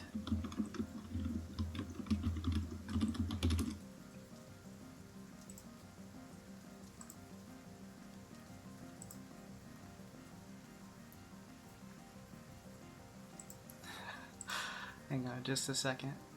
Rinkez, as you have stepped outside and take this drink, a slight buzz filling your senses, you also look down at the ground and see everything around you becoming slightly smaller. Anyone else who'd stepped outside or peering through the windows of the Helper's Hand Guild sees Rinkez's size double in all dimensions. That's terrifying. This is awesome. Hey, what the hell? Whoa, giant lizard man. Radical. I am so happy right now. The kaiju brew worked. Let me get some of that elbow, bro. He says, holding up his elbow. I gently place an elbow down. Whoa, bro, you almost killed me. Psych. Triple D, how long does this last? I have no idea. Oh. Oh. I tip my hat and activate the transformation just to add an extra foot or two, and I turn myself bright green with blue glowing eyes.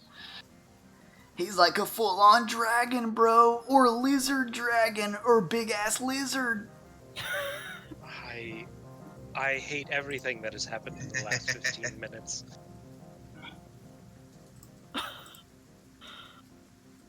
So, Whoa. like, you got some type of brewing station where you work? Yep.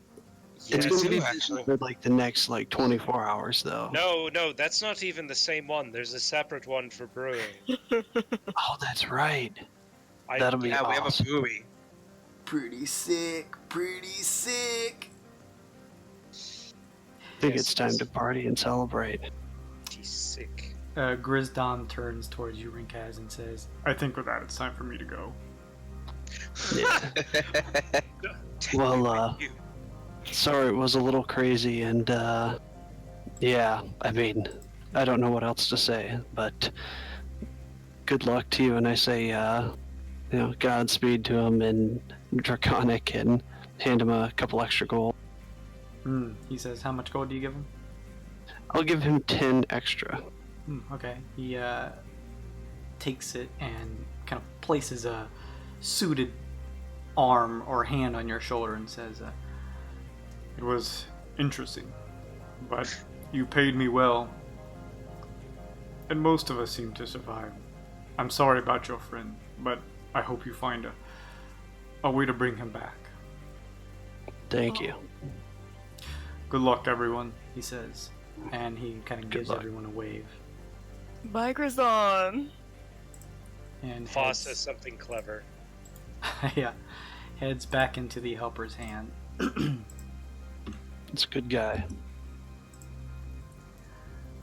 NVD, behind you, you hear Lizzie say, Hey, you guys ready yet?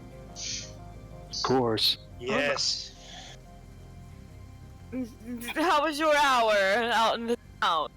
"Oh, it was good. Okay. Girl, it was good. We should probably go now." Okay. Time to go. Bye. Decker looks to you guys and says, "Heading out already?" Well, What the hell did you guys come here for anyway? What did we It's- I just raised my hand. It's my fault. It was my fault. I was looking for something, and I think we found at least part of it.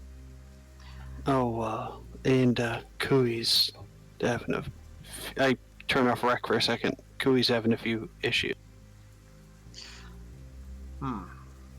Well, I don't know her too well, but she seemed like a nice dame when I met her on the ship before. Oh well, Why? she's going to stick around now. We're gonna make her better. We're gonna figure out a way to fix her. Oh, yes, we are. Speaking of which, we have to go to Halcyon. Did you ever find out anything about that gold? The bars from Halcyon? Ex-nay on the bar say, but to be truthful, I haven't had a whole lot of chance. I've been laying low for a little while, and actually just got back not too long before I assume you guys got here. But something I'm gonna look into eventually. Just keeping an eye over my shoulder, making sure you don't find me in a grave next time you visit. Oh, goodness. Oh. Hit us, just call us. Will do. I can fend for myself pretty well, but I'm not exactly as accomplished as all 6 of you guys together. But if there's anybody that can help this Kui and whatever it is you're looking to eventually find, Aesop, I'm sure you guys will be able to accomplish it. You know what? I think you're right, Decker. You did me a big solid there back on Halcyon, and I appreciate it. And hell, you came here looking for this particular thing for Aesop and ended up snuffing out an entire syndicate. I'd say you done well for yourselves. Hopefully you'll find those magic items the old masterminds gave you and put them to good use. I think we will, and thanks for getting us out of that jam back there. I think we're all square. Of course, consider repayment. You know, he's got a point about this planet. That's what, 1, 2, 3, perhaps, syndicates that we've crossed and crushed. I kind of weary to come back here in the future. I'm not. Come on. We've asserted our dominance. There's no way anyone's gonna come after us now. From what I found out from the cyber golems, it seems like the only ones left after that whole sort of takeover by the vultures was the small amount that you guys exploded in whatever that thing was that happened back there. So I feel as though you may have snuffed out what's left. Glorious justice. And only minimal casualties this time. I realize that wherever you guys seem to go, trouble follows, but I've been living here most of my adult life. It's dark and rainy, and the weather's pretty grim, but otherwise, as long as you're not poking your nose into bad business, which tends to follow people like us, it's not that bad of a place.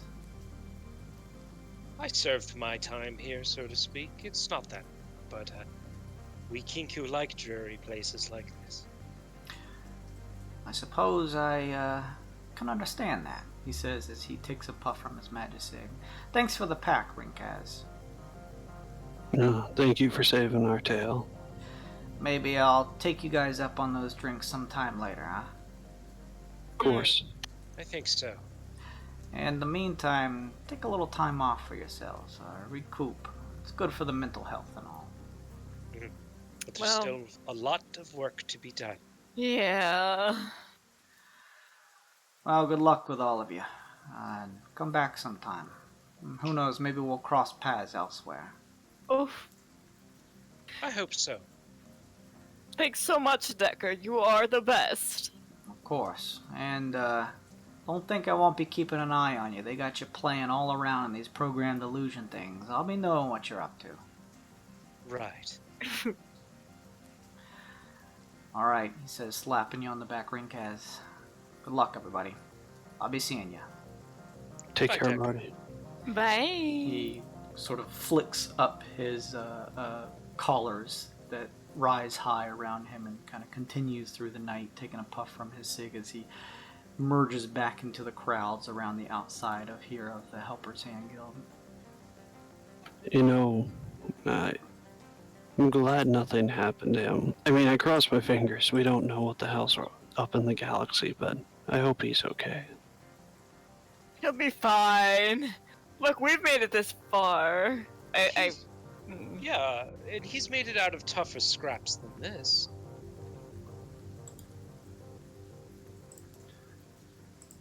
So I guess Yeah, it's done here.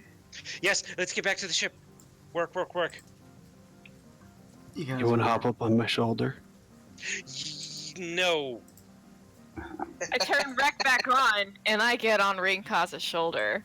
Nice. Oh, man. You jump on Rinkaz's shoulder. Let's see here. Let me move some stuff around.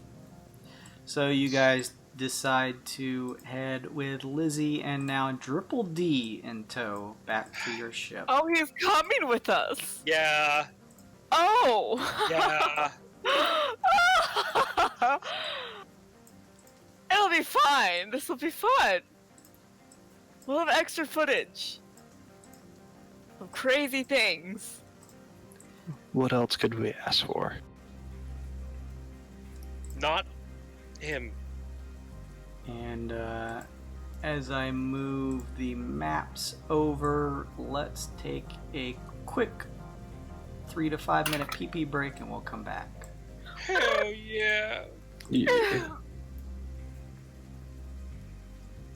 We'll be right back.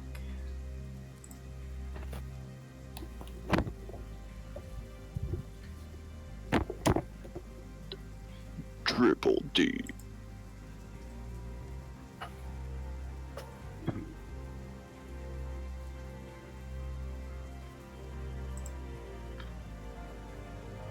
Alright, be right back myself, 1 second.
flee for town. Aesop will never forgive Rinkaz. I helped you find the cure that could help cure you and your people. I fought hard for you. I forgive you! Remember that time you you were on Triple D aboard the ship? Grab my hand! You remember that time? Yes! Fuck you. Okay. Is everybody back?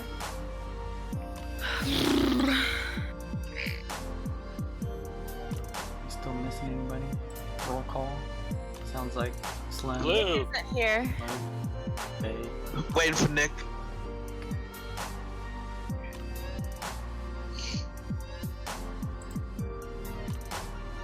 Both the cats are here. My cat's got fat fucking lard back on her heating blanket in the bedroom. She hasn't moved in 3 weeks since you I bought mean- it. Since we bought it like 5-6 months ago, she spends 90% of her time on it. Just rolls over. What a She's- precious baby. She is adorable. Taking a shit, not moving anywhere for 3 weeks. This is my life now.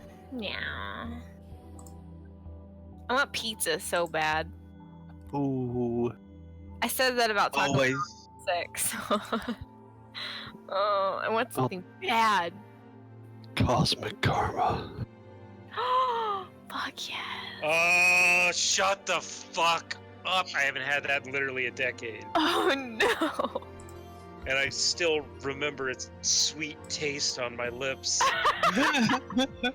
Gigi's out in St. Pete is amazing. It's like the best pizza place I've ever been to. No lie. You guys threw Flaw over in the barracks. Oh, I didn't do that. Who did that? I did. She's sleeping. Nick, you back? I'm back. Alright, Sorry. it's all good. Let's jump, Alright then. jump back in.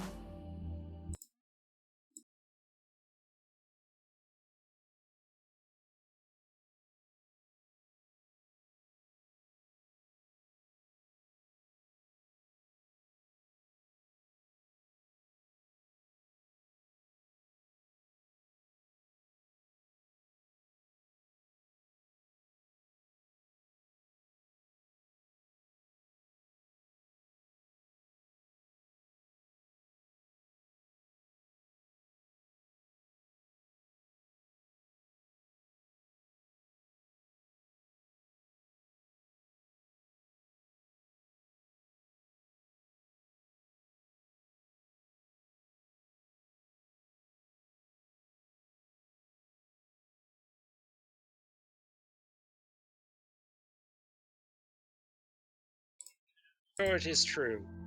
See, that makes me wonder. Blue dragon, blue cheese. What breath did it breathe? Oh, Disgusting. Bro, cheese. it's just more cheese. Ah, that's insane. This has been enlightening. Anyone that can stay quiet and hold Rex steady, Hush and I have some great work to attend to. Oh yes, I will slap Aesop on the butt for bark inspo. Pashow. Okay, sure. I'll be in the study. Wish me luck, everyone. Oh, are we heading anywhere? Kui says. You all figure that out. Wait, aren't you doing the cure thing? Aren't you working on the? No. Yes, I am, but I don't need to be stationary here. We could be traveling somewhere.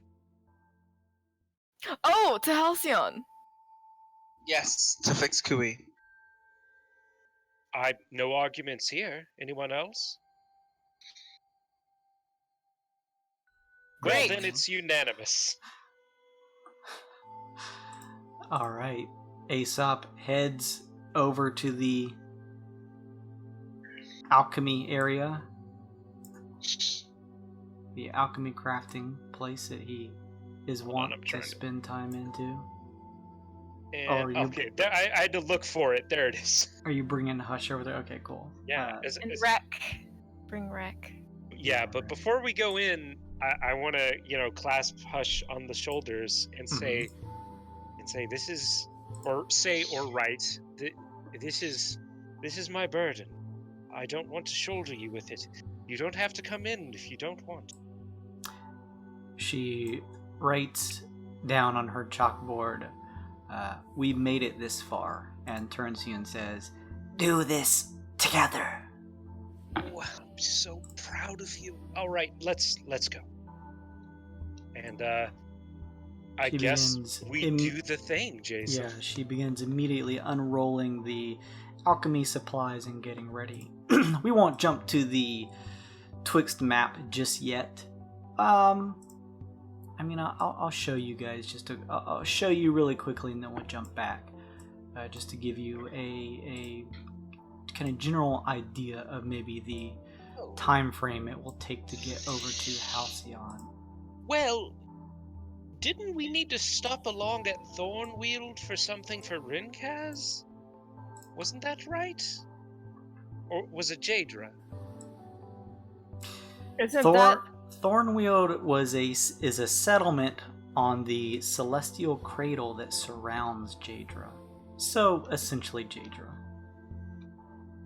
It was told to you guys by the 10th Pit that they heard news that there is the General Udok, who had originally imprisoned Rinkaz outside of the Twixt and used him as a slave for some time. They had information regarding his whereabouts being somewhere on the Celestial Cradle, and that he could start gathering information on Thornweald should he want to pursue some type of vengeance or revenge. They also mentioned that it is not entirely altruistic for them to give over that information. They were hoping that if you guys were to go, that you could try to find Alanalu, your first representative to the Sacred Serendals before her banishment to the Celestial Cradle. Well, what does everyone think? Should we stop off on the way or just beeline it straight to Halcyon? Well, it is on the way. Yeah, I mean, we have a time limit though on Kui though, right? Wasn't it? It was like a month, wasn't it? Oh! That's soon. I mean, I don't mind stopping by, but I don't know about if we end up having to... I don't want to get caught up. The estimation was 2 to 3 months. Oh, okay. As That's a general estimation. Well, I say we leave it to Rinkaz. That is up to you, Rinkaz.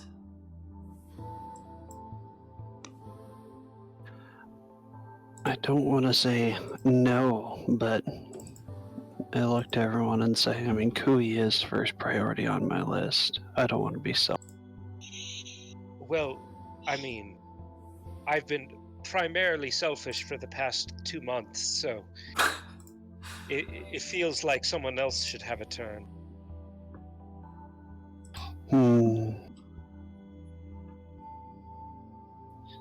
Why not, give me a little time to think about it. We have to fly that way anyway. Oh, we should pick up our away party on the way, since they're should be on their way back. Suck in the vacuum of space. They're dead. They're just fucking dead. Well, Spray is guiding them. He's a traveled guy.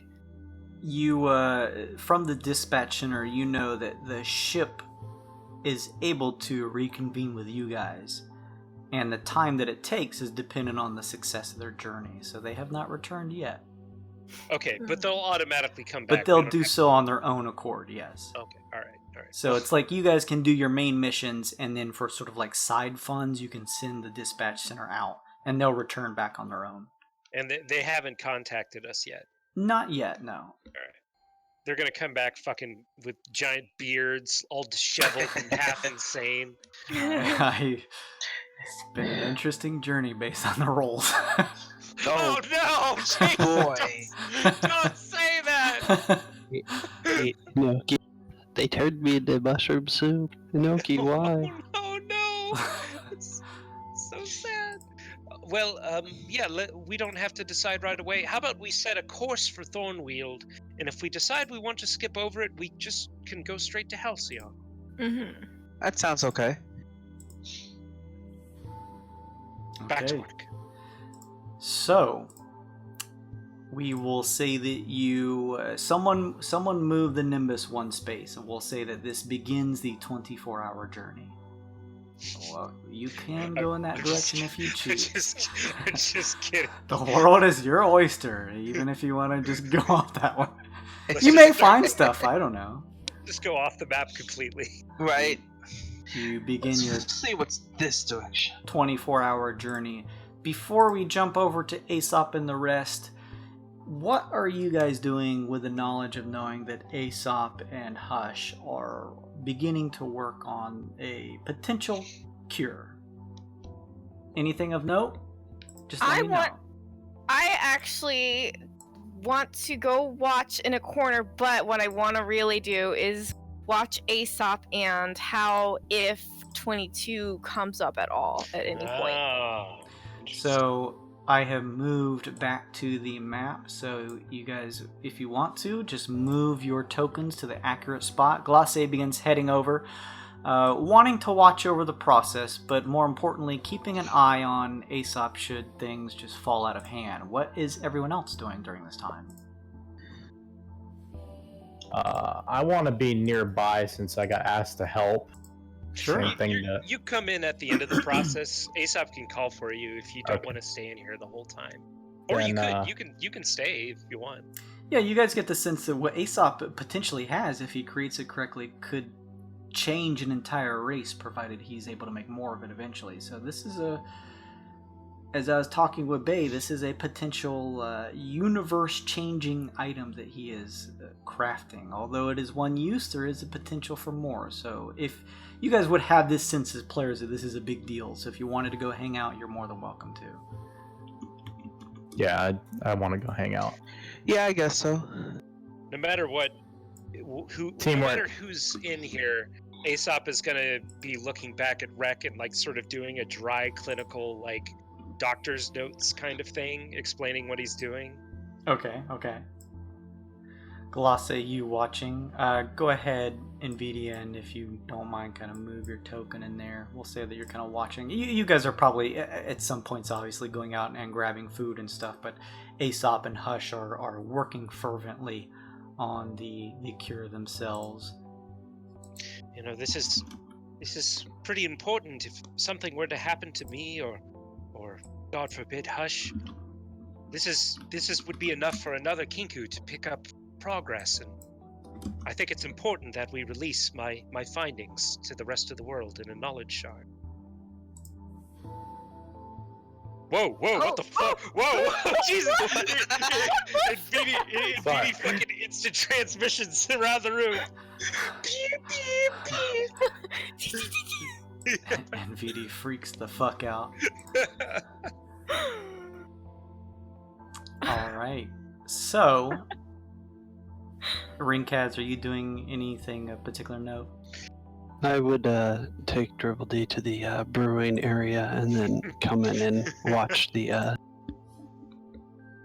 If Aesop sees D in the doorway, he's just going to be like, "You out, away!" At this point, having been given a thorough sort of a walkthrough of the area, Dribble D would actually go to the tavern, which actually has the necessary equipment to serve as the brewery crafting area, and kind of begin to acquaint himself with that area above. So he's not going to bother you guys. Everyone else gathers within. Aesop, this will be a long process, but you have all of the necessary information to create this. There is a DC. We will say, unless anyone wants to do anything of particular note, that we're just going to cut ahead 24 hours and see what happens. Yes. I get a +2 from Hush. I was going to say, so let's go through. Hush gives you a +2. Let's count up all of the things that you'd be getting. Glosse's got a D10.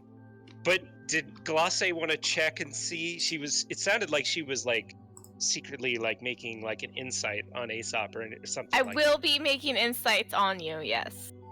I want to make sure that 22, or I just want to see if 22 is popping out here and there at all. Luke, you have been the one to typically RP subject 22, so that is up to you. I would say that chances are 22 would not pop out at all during this process because Aesop is so focused. Okay. You continue your work. I believe there is a bonus from NVIDIA as well. Is that it? Yeah, I was going to ask if guidance stacks with bardic inspiration. If it does, it's an extra 1d4. Oh. If it doesn't, I have something else I want to do. Holy shit! You guys, you're my best friends. I don't know. Does it stack? Do things stack? I mean, if they're from different sources, usually I was gonna they say stack. it's like you couldn't have like a bard, two bards cast the same spell. Those wouldn't stack. The higher one would take priority. But if it's two different spells, as far as I can remember, like you're saying, Luke, from the PHP, they should be cumulative if they're from different sources. All right. So, obviously, I'm going to use inspiration on this. I was going to remind you if you didn't. Yeah, like this is the so to build tension, I'm gonna roll all my bonus shit first, and then I'll roll the actual. Yeah. So this is all the bonus shit from Glosse, from NVIDIA, and from. Oh yeah, you need Glosse's good card. All right. Well, +7 is pretty good. Never got a good boy card, Jason. So. Yeah. Oh yeah, and you also, Aesop, would be adding whatever modifier you would be from obviously your alchemy kit. So tool. This depends on what the governing skill is. Would you think it would be medicine? So if so, it adds wisdom. Or is it like I'm carefully like adding the ingredients like very minute amounts, because then it might be dexterity. It's really like up to you. Can I give him my good boy card? I mean, I already have advantage. In this instance, yes. Here, you can have this. Okay. Oh, yes! Yes, queen! So this certainly will affect the nature of your physiology. However, as you mentioned, because of the involved process of putting this together in the correct way, I'm gonna say that this is gonna be keying off your dexterity. That's actually better for me, so that's good. Okay. All right. I'm gonna add the D6 now. I'm gonna add the D6 now. That from the good boy card. Okay, I have a +12 right now. All right, so advantage, disadvantage. Ha! Oh, that total is going to be a 36. Yes! I'm sorry, we were looking for 37. No! You work tirelessly throughout the full day, just tossing aside any unnecessary actions like eating or anything like that. Not even really getting hungry. Your sole focus being creating this thing that you've been hunting down for some portion of your life at this point, Aesop, and you feel a sense of clarity as you put it all together. You realize that everything that Frax told you is not too far different, as he mentioned, from what you've been doing in your own right. There's just some modifications and tweaks here and there, and you feel relatively secure in the knowledge that what you've created here should work. But at this point, you realize that now it needs to be catalyzed. Right. NVIDIA,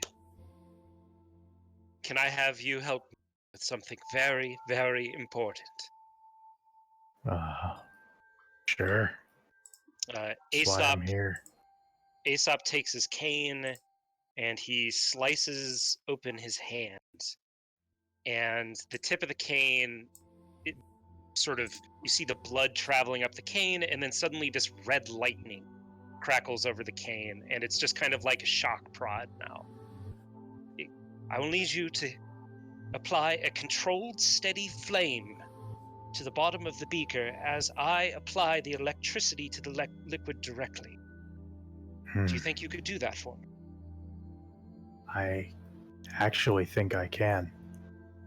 Create bonfire? Oh, perfect. Lovely. Excellent. That's kind of the most controlled spell I have, I think. I mean, Aesop doesn't know Arcana, but that sounds... Yeah, you like know some- that this would be a source of flame in VD, and you would also have the knowledge of knowing that the bonfire is a magical source.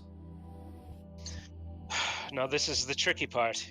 We have to do it exactly at the same time.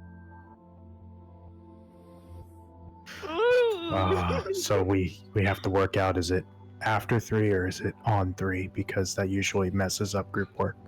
It's on 3. On so 3. 1, 2, 3, and then we're When- doing it on 3. Yes. When the 3 word finishes or when you start to say 3? When the 3 word finishes. Very, very important note. Okay. Yes.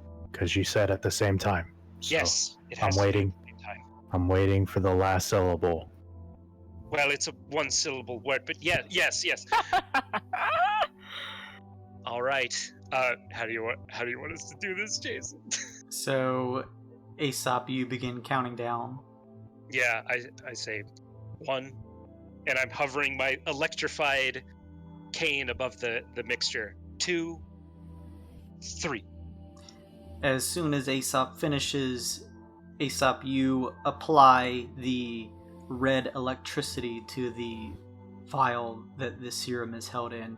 And Vita, you quickly throwing your wrist and invoking the bonfire underneath. A crackle happens nearby, adjacent to you, Aesop, as you quickly lower the vial just underneath, holding a glove in hand to keep from burning your claws, as you keep the vial heated while also applying the red electricity that courses over the serum. The gloves that you are holding are non-conductive and keeping you safe. You watch the serum begin to bubble in the vial, and you watch as it turns a deep, dark purple. Eureka! It's done! It's done! It's done!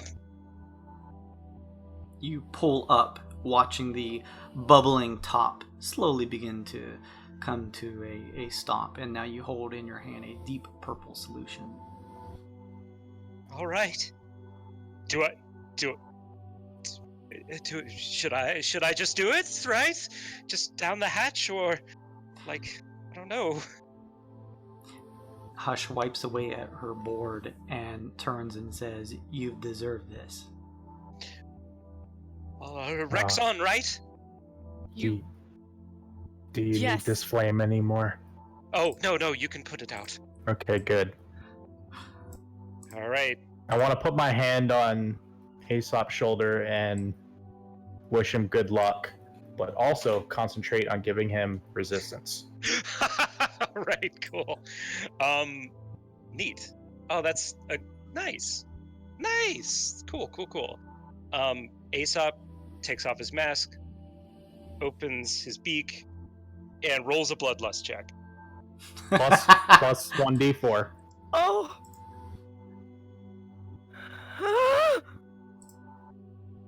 Aesop drinks it. The solution does not taste good, Aesop, but after everything you've gotten through, you are more than ready and willing to pour it down the gullet. As you do, there is a crackle in your body. You feel as though limbs, muscles shifting. You feel a spasm, a tickle, and then a push. It feels like something violent is happening in your back, and it feels as though it's going to be painful, Ooh. but it doesn't. There's still a weird tickling sensation, but you cock your head, turning it back to see now large, dark, black, feather-covered wings sprouting from your back. your 3D wing tattoo emerging, overlapping with them to give it this very cool, interesting looking effect as they extend out fully. You look over a second out of the corner of your eye to see Hush, wide-eyed, staring in amazement as your wings completely extend out in the room. You also have a sensation in your mind, a clarity that you didn't seem to have realized before. Something has changed within you. There is also something in the back of your mind that has been following you for some time since your experiments on Udu. Always in the recesses of your consciousness, a whisper from Subject 22, a hair on your back that raises, or feathers on your back that raise because of his presence. He seems gone. Subject 22, trapped within the mind of Aesop, angry that you were unable to get out. You feel a strange sense of calm wash over you, and then nothing at all. Aesop, the cure has taken hold. Aesop says something under his breath and stands up and kind of looks at his wings, and he looks at everyone standing around him, and he just a single crow tear running down one of his eyes. It worked. You did it, Aesop! Did it! Oh god, it's 22! No, he's gone, but he's not. I don't have to fight it anymore. So you feel fine? You feel okay? I feel like we're fine, yes. We're fine? Yes, we are fine. I feel... I need a little time. Could you all please leave me for a little while? Of course. As long as it's safe. Yes, it's safe. That it worked. I'm sorry. I'm a little in shock right now. Sure, you don't need somebody to watch over you for a minute in case you pass out. I think if I passed out on the cold floor and got some rest, that might be the best thing for me right now. All right. I'll be right outside the door then, Aesop. All right. As most of the party begins to take their leave to give you some space, Aesop, Hush turns towards you and wipes her chalkboard, writing on it, "Do you need me to stay with you?" Aesop writes, "No, little hatchling." She looks at it for a second and stares at it for longer than you'd expect, and then sniffs at the side of her armpit and grabs at your arm and lifts it up and takes a sniff and says, or writes on her chalkboard, "We've been working for a long time." You see her feathers puff up a little bit. She says, "Want a change of clothes?" I think that sounds lovely. Yes, a shower and a change of clothes does sound good. Yes, you're right, Hush. She writes on her chalkboard, "I'll find something fun from your room." Oh, should be a couple interesting choices. You guys see Hush exiting the alchemy crafting room and heading by, entering into Aesop's room. A couple minutes pass by and she comes out with a couple different things kind of held close to her chest. It looks like some clothing of some type as she kind of sort of almost in a positive skipping manner, kind of heads into the alchemy room and hands you the stuff, Aesop, and says, I'll give you some room, she says, writing it down. Oh, really? This? Oh, all right. I You suppose it's a new book. you see her feathers brim up in a humorous manner, and she heads out herself. Aesop, once everyone's gone, changes into a new pair of clothes, and instead of resting, continues working. It has been a long day, everyone included, despite you guys watching. The whole energy of the entire affair has left you somewhat exhausted. Sun Kong already being exhausted from the energy that he spent in terms of turning into his bionoid form. So at this point, with a full day passing by, with you guys getting a little food and sleep, most everyone passes out for the day, and we'll say that you guys get your long rest in so you can pump your tokens back up to the top. And then we'll say that Aesop continues working in the alchemy crafting room. You guys pass out for 8 hours. Glace, Rinkaz, Sun Kong, and Vidi. Fa is sleeping soundly and will be for some time. She really had a long day. This whole adventure, as well as seeing the interior of this ship, has been mentally exhausting, and she has passed out. Glace, Rinkaz, Sun Kong, and Vidi, what do you guys do upon awaking and feeling well rested and in the safety of the geodesic ship? I would check on Aesop once I'm up. You head... Okay, so you guys can head back to the alchemy crafting room. First checking his room and not seeing him there. Other than a sleeping hush, we'll say. Because she's probably passed out in the room. Is yours the top left one? Oh, no, Aesop, I see yours. Yours is the one with the poster. Yeah. Inexplicably. Yeah. A bit miffed seeing that it was Aesop who was the one who was largely crafting this whole thing for a full day, and seeing that he hasn't gotten any sleep, you guys head towards the alchemy crafting room, probably waiting to find him collapsed on the steel floor sleeping. As you guys enter, what do they see, Luke? They see Aesop in the outfit he never got to wear from Halcyon. The sort of Spanish Inquisition red robe. Look at this! With the golden lined plague mask. And instead of one of the sleeves, one of the sleeves has been removed, and a Subject 22-esque arm, larger than his other arm, is wrapped in like blood-filled IV wires, sort of going somewhere inside of his robe and terminating inside of it. And on his belt there's just like a bandolier of like vials of blood.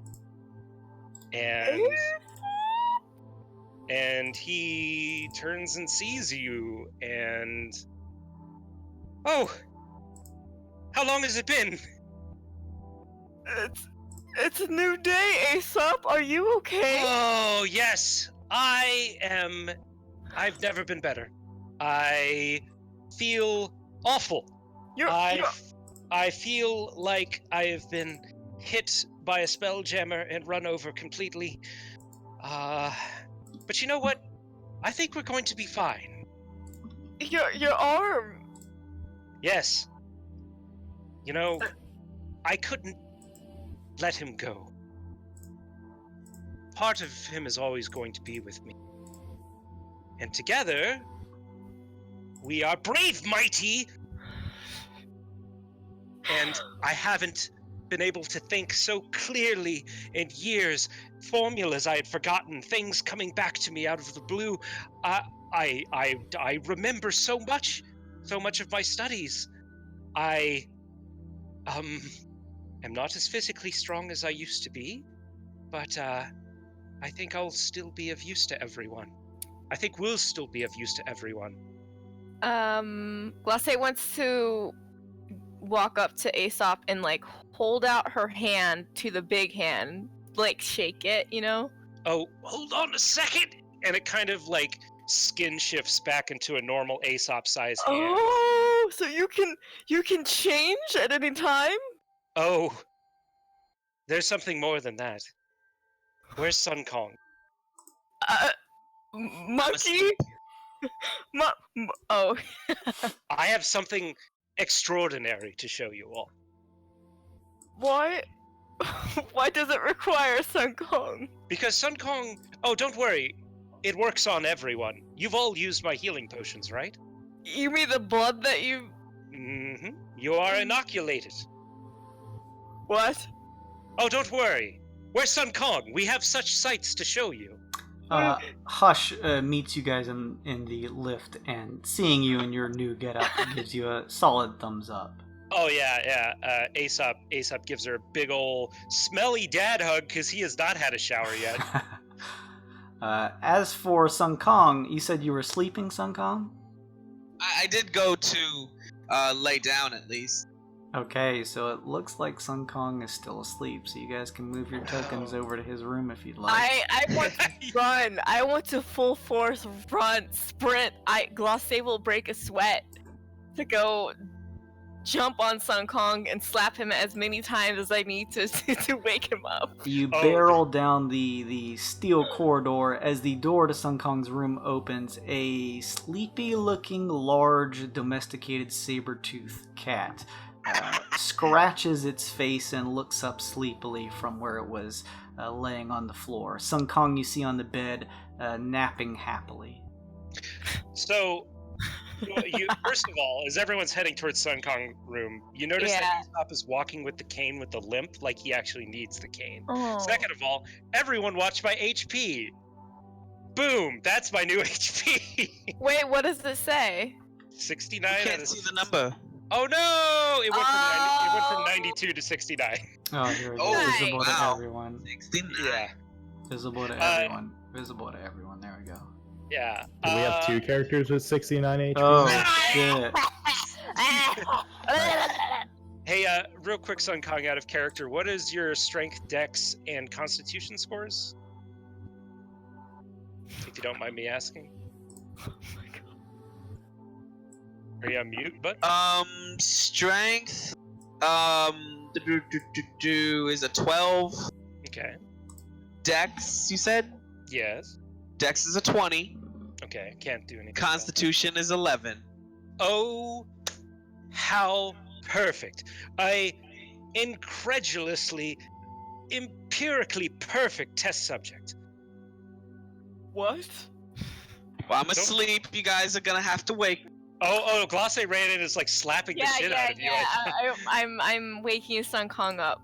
As you run in to wake Sun Kong up, you see Sugar, as you approach Sun Kong quickly, give you a look as though she is not happy that you are rushing at him at some pace. Oh, calm down. We are friends. I tiptoe to Sun Kong. I calmly get on his bed. She watches you warily, but then begins to use a large tongue to begin cleaning one of her paws. Sun Kong! Sun Kong! Sun Kong! Sun Kong! Sun Kong! Sun Kong! Wake up! Wake up! He does not wake up. Push him off the bed. Push him off the bed. Do you want me to try something? You can make a DC 15 charisma check. Oh. Okay. Gladly. Bitch. Okay, so the total is 23. Oh Right, my yeah, that god. Oh wait, I did it. Sorry, I did it. Yeah, that's fine. Whatever. Hey, Sun Kong, it's us, Aesop. Yeah, what? You're immune to You're not- disease, right? You're not Aesop? What? Yes, we are. What What? they merged, I think. Oh, it worked. It did. That's- I'm cured. That's excellent. I'm going It back to is. sleep. No, I need What? to show you something. Is it Oh, safe? okay. It should be 100% safe now that Sun Kong is immune to disease. How do you do with needles, by the way? I mean, it's fine. Aesop produces a syringe filled with a dark, murky red liquid from his jacket pocket. It's kind of mercurial and like has a cloudy effect to it. Aesop, what is Do you mind? What is that? It will make you stronger. That doesn't answer the question, Aesop. It is a compound, a mutagen made from my blood.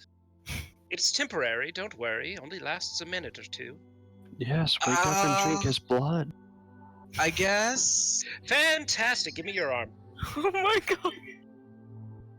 Aesop takes like a little rubber hose and like wraps it around Sun Kong like he's about to shoot up something into Sun Kong's arm. Okay. And You look over Sun Kong and see Sugar yawning. so, I have lost almost all of Subject 22's physical prowess, but I figured out a way to isolate and extract some of that, and I just jam it. I jam the syringe into his arm, and I press the plunger down, and Sun Kong's arm kind of sprouts a few like black feathers. And Sun Kong, you are affected by Subject 22's mutagen. Your constitution increases by 3. Shit. And your HP increases by the same amount. It basically means since your constitution score is odd, you go from an 11 to a 14, which means your constitution goes from +0 to +2. That means you get 2 times your level in HP. Yeah, so you basically get 22 extra hit points. 22. Oh, that's cute. While the Funny. while the mutagen has taken hold of you. And see I can help all of you this way. See, 22 will live on within all of us in a way. You said immune to disease, and not all of us are capable of that. So what do you? Well, truth be told, I didn't know I would be able to swap back there. You know, when you saw my arm shrink back down, I'm not immune to disease, and it worked out just fine. So it should work for everyone else as well. Sugar lazily steps over Sun Kong and begins sniffing a little bit at your arm. Is this permanent then? Oh no. It should wear off after about a minute. Actually, a few of the black raven feathers start molting already from your arm. I have figured out a way to harvest 22's strength so that we can bring it to all of you.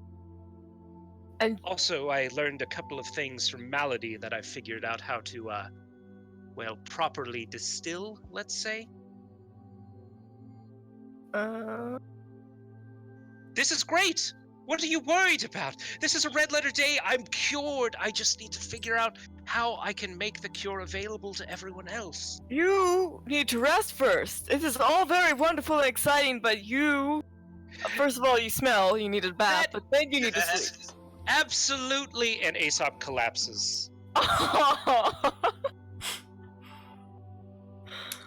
Hush steps over and writes on her chalkboard, I'll see to him.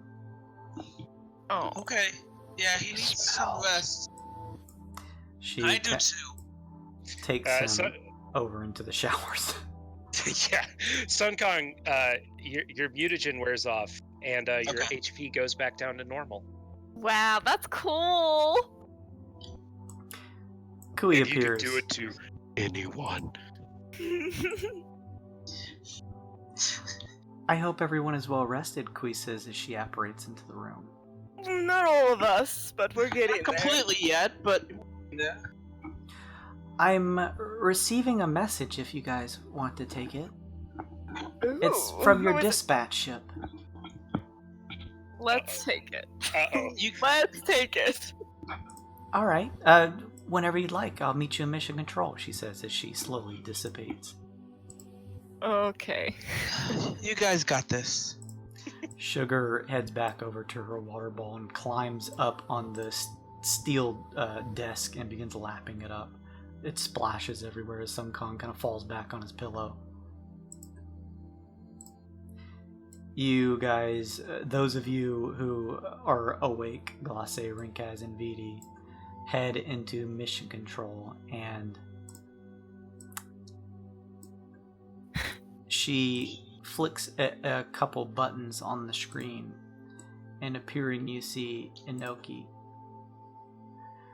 Oh man, it's been some time.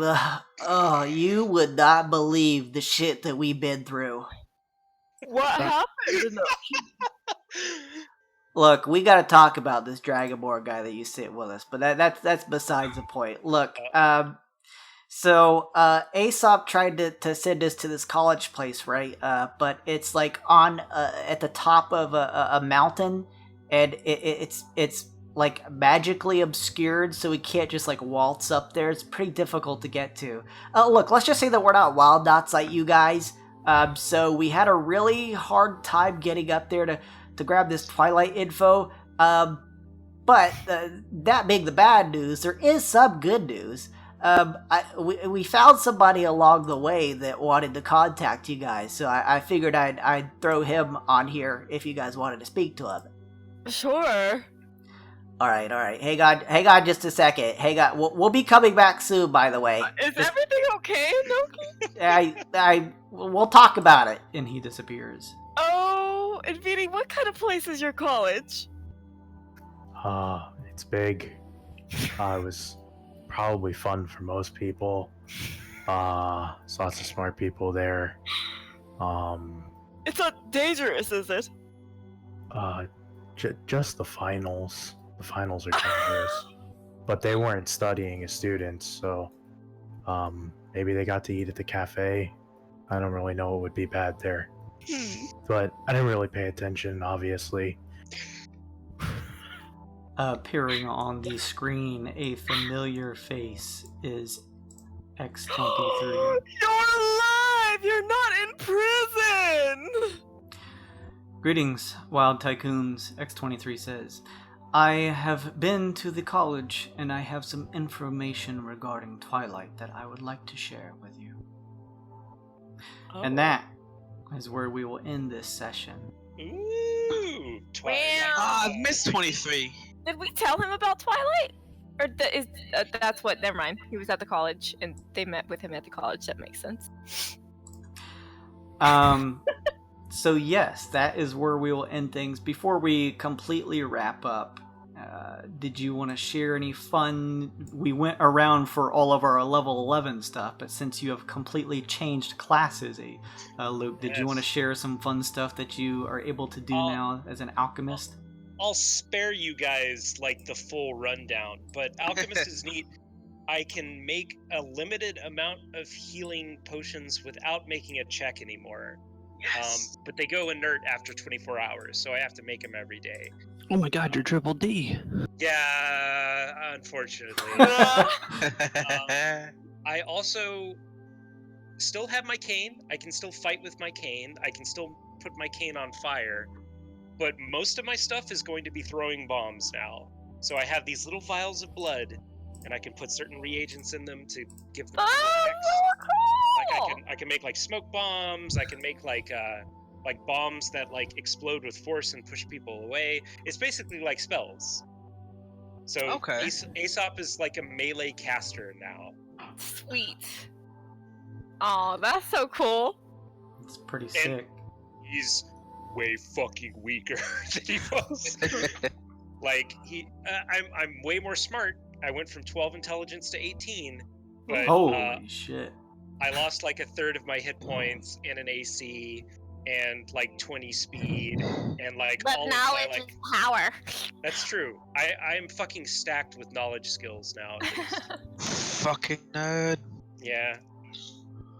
Yeah, we in this session, Aesop, you have not discovered a mass-produced cure, but you have not only created but confirmed that the cure is real, and you have made it. You are completely cured. Yay! Ah! Yes. We are completely cured. Thank you so much, everyone. No one died. Um, Well, Kemo did. But He's Yeah. not here, so. And no one died. And no one died. At the And we very might- least, you guys have the rundown that I saw that Luke that you passed on to let him know that there is the potential chance for him to have a construct body. There may also be other ways to give him a physical form too. That would just involve you guys doing a little bit of gumshoes work and kind of maybe asking around and finding out. Who knows what you'll find. But yeah, thank you guys. I hope you had fun. That was a lot of fun. I definitely enjoyed the role play sessions, especially after sort of like a full-on combat last one. So that was a lot of fun.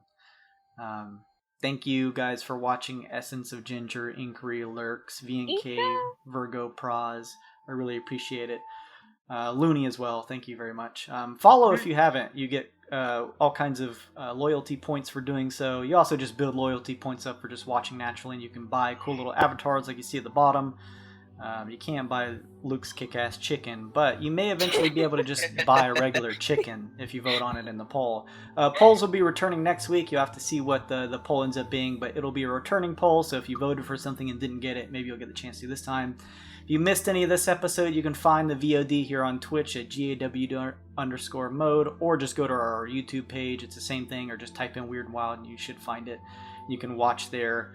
Thank you very much. You can check out our Twitter. We even have a Facebook page and see all of the news and that stuff and keep up to date via the Twitter on our next session. But it's usually always like Fridays at 9 p.m. Eastern Time. So thank you very much. Before we close it out, I actually want to test out rating. So let me see here real quick, because I want to try and raid Geek and Sundry because they're currently doing the Vampire the Masquerade stuff. Ooh, yeah. So I'm gonna punch that in, and I have to wait a couple seconds left, and I'll move us over there. So thank you, everybody. We'll see you next week. Bye-bye. Bye. Okay, if I did everything right, we're just hosting their Yep. channel now, so. Yep.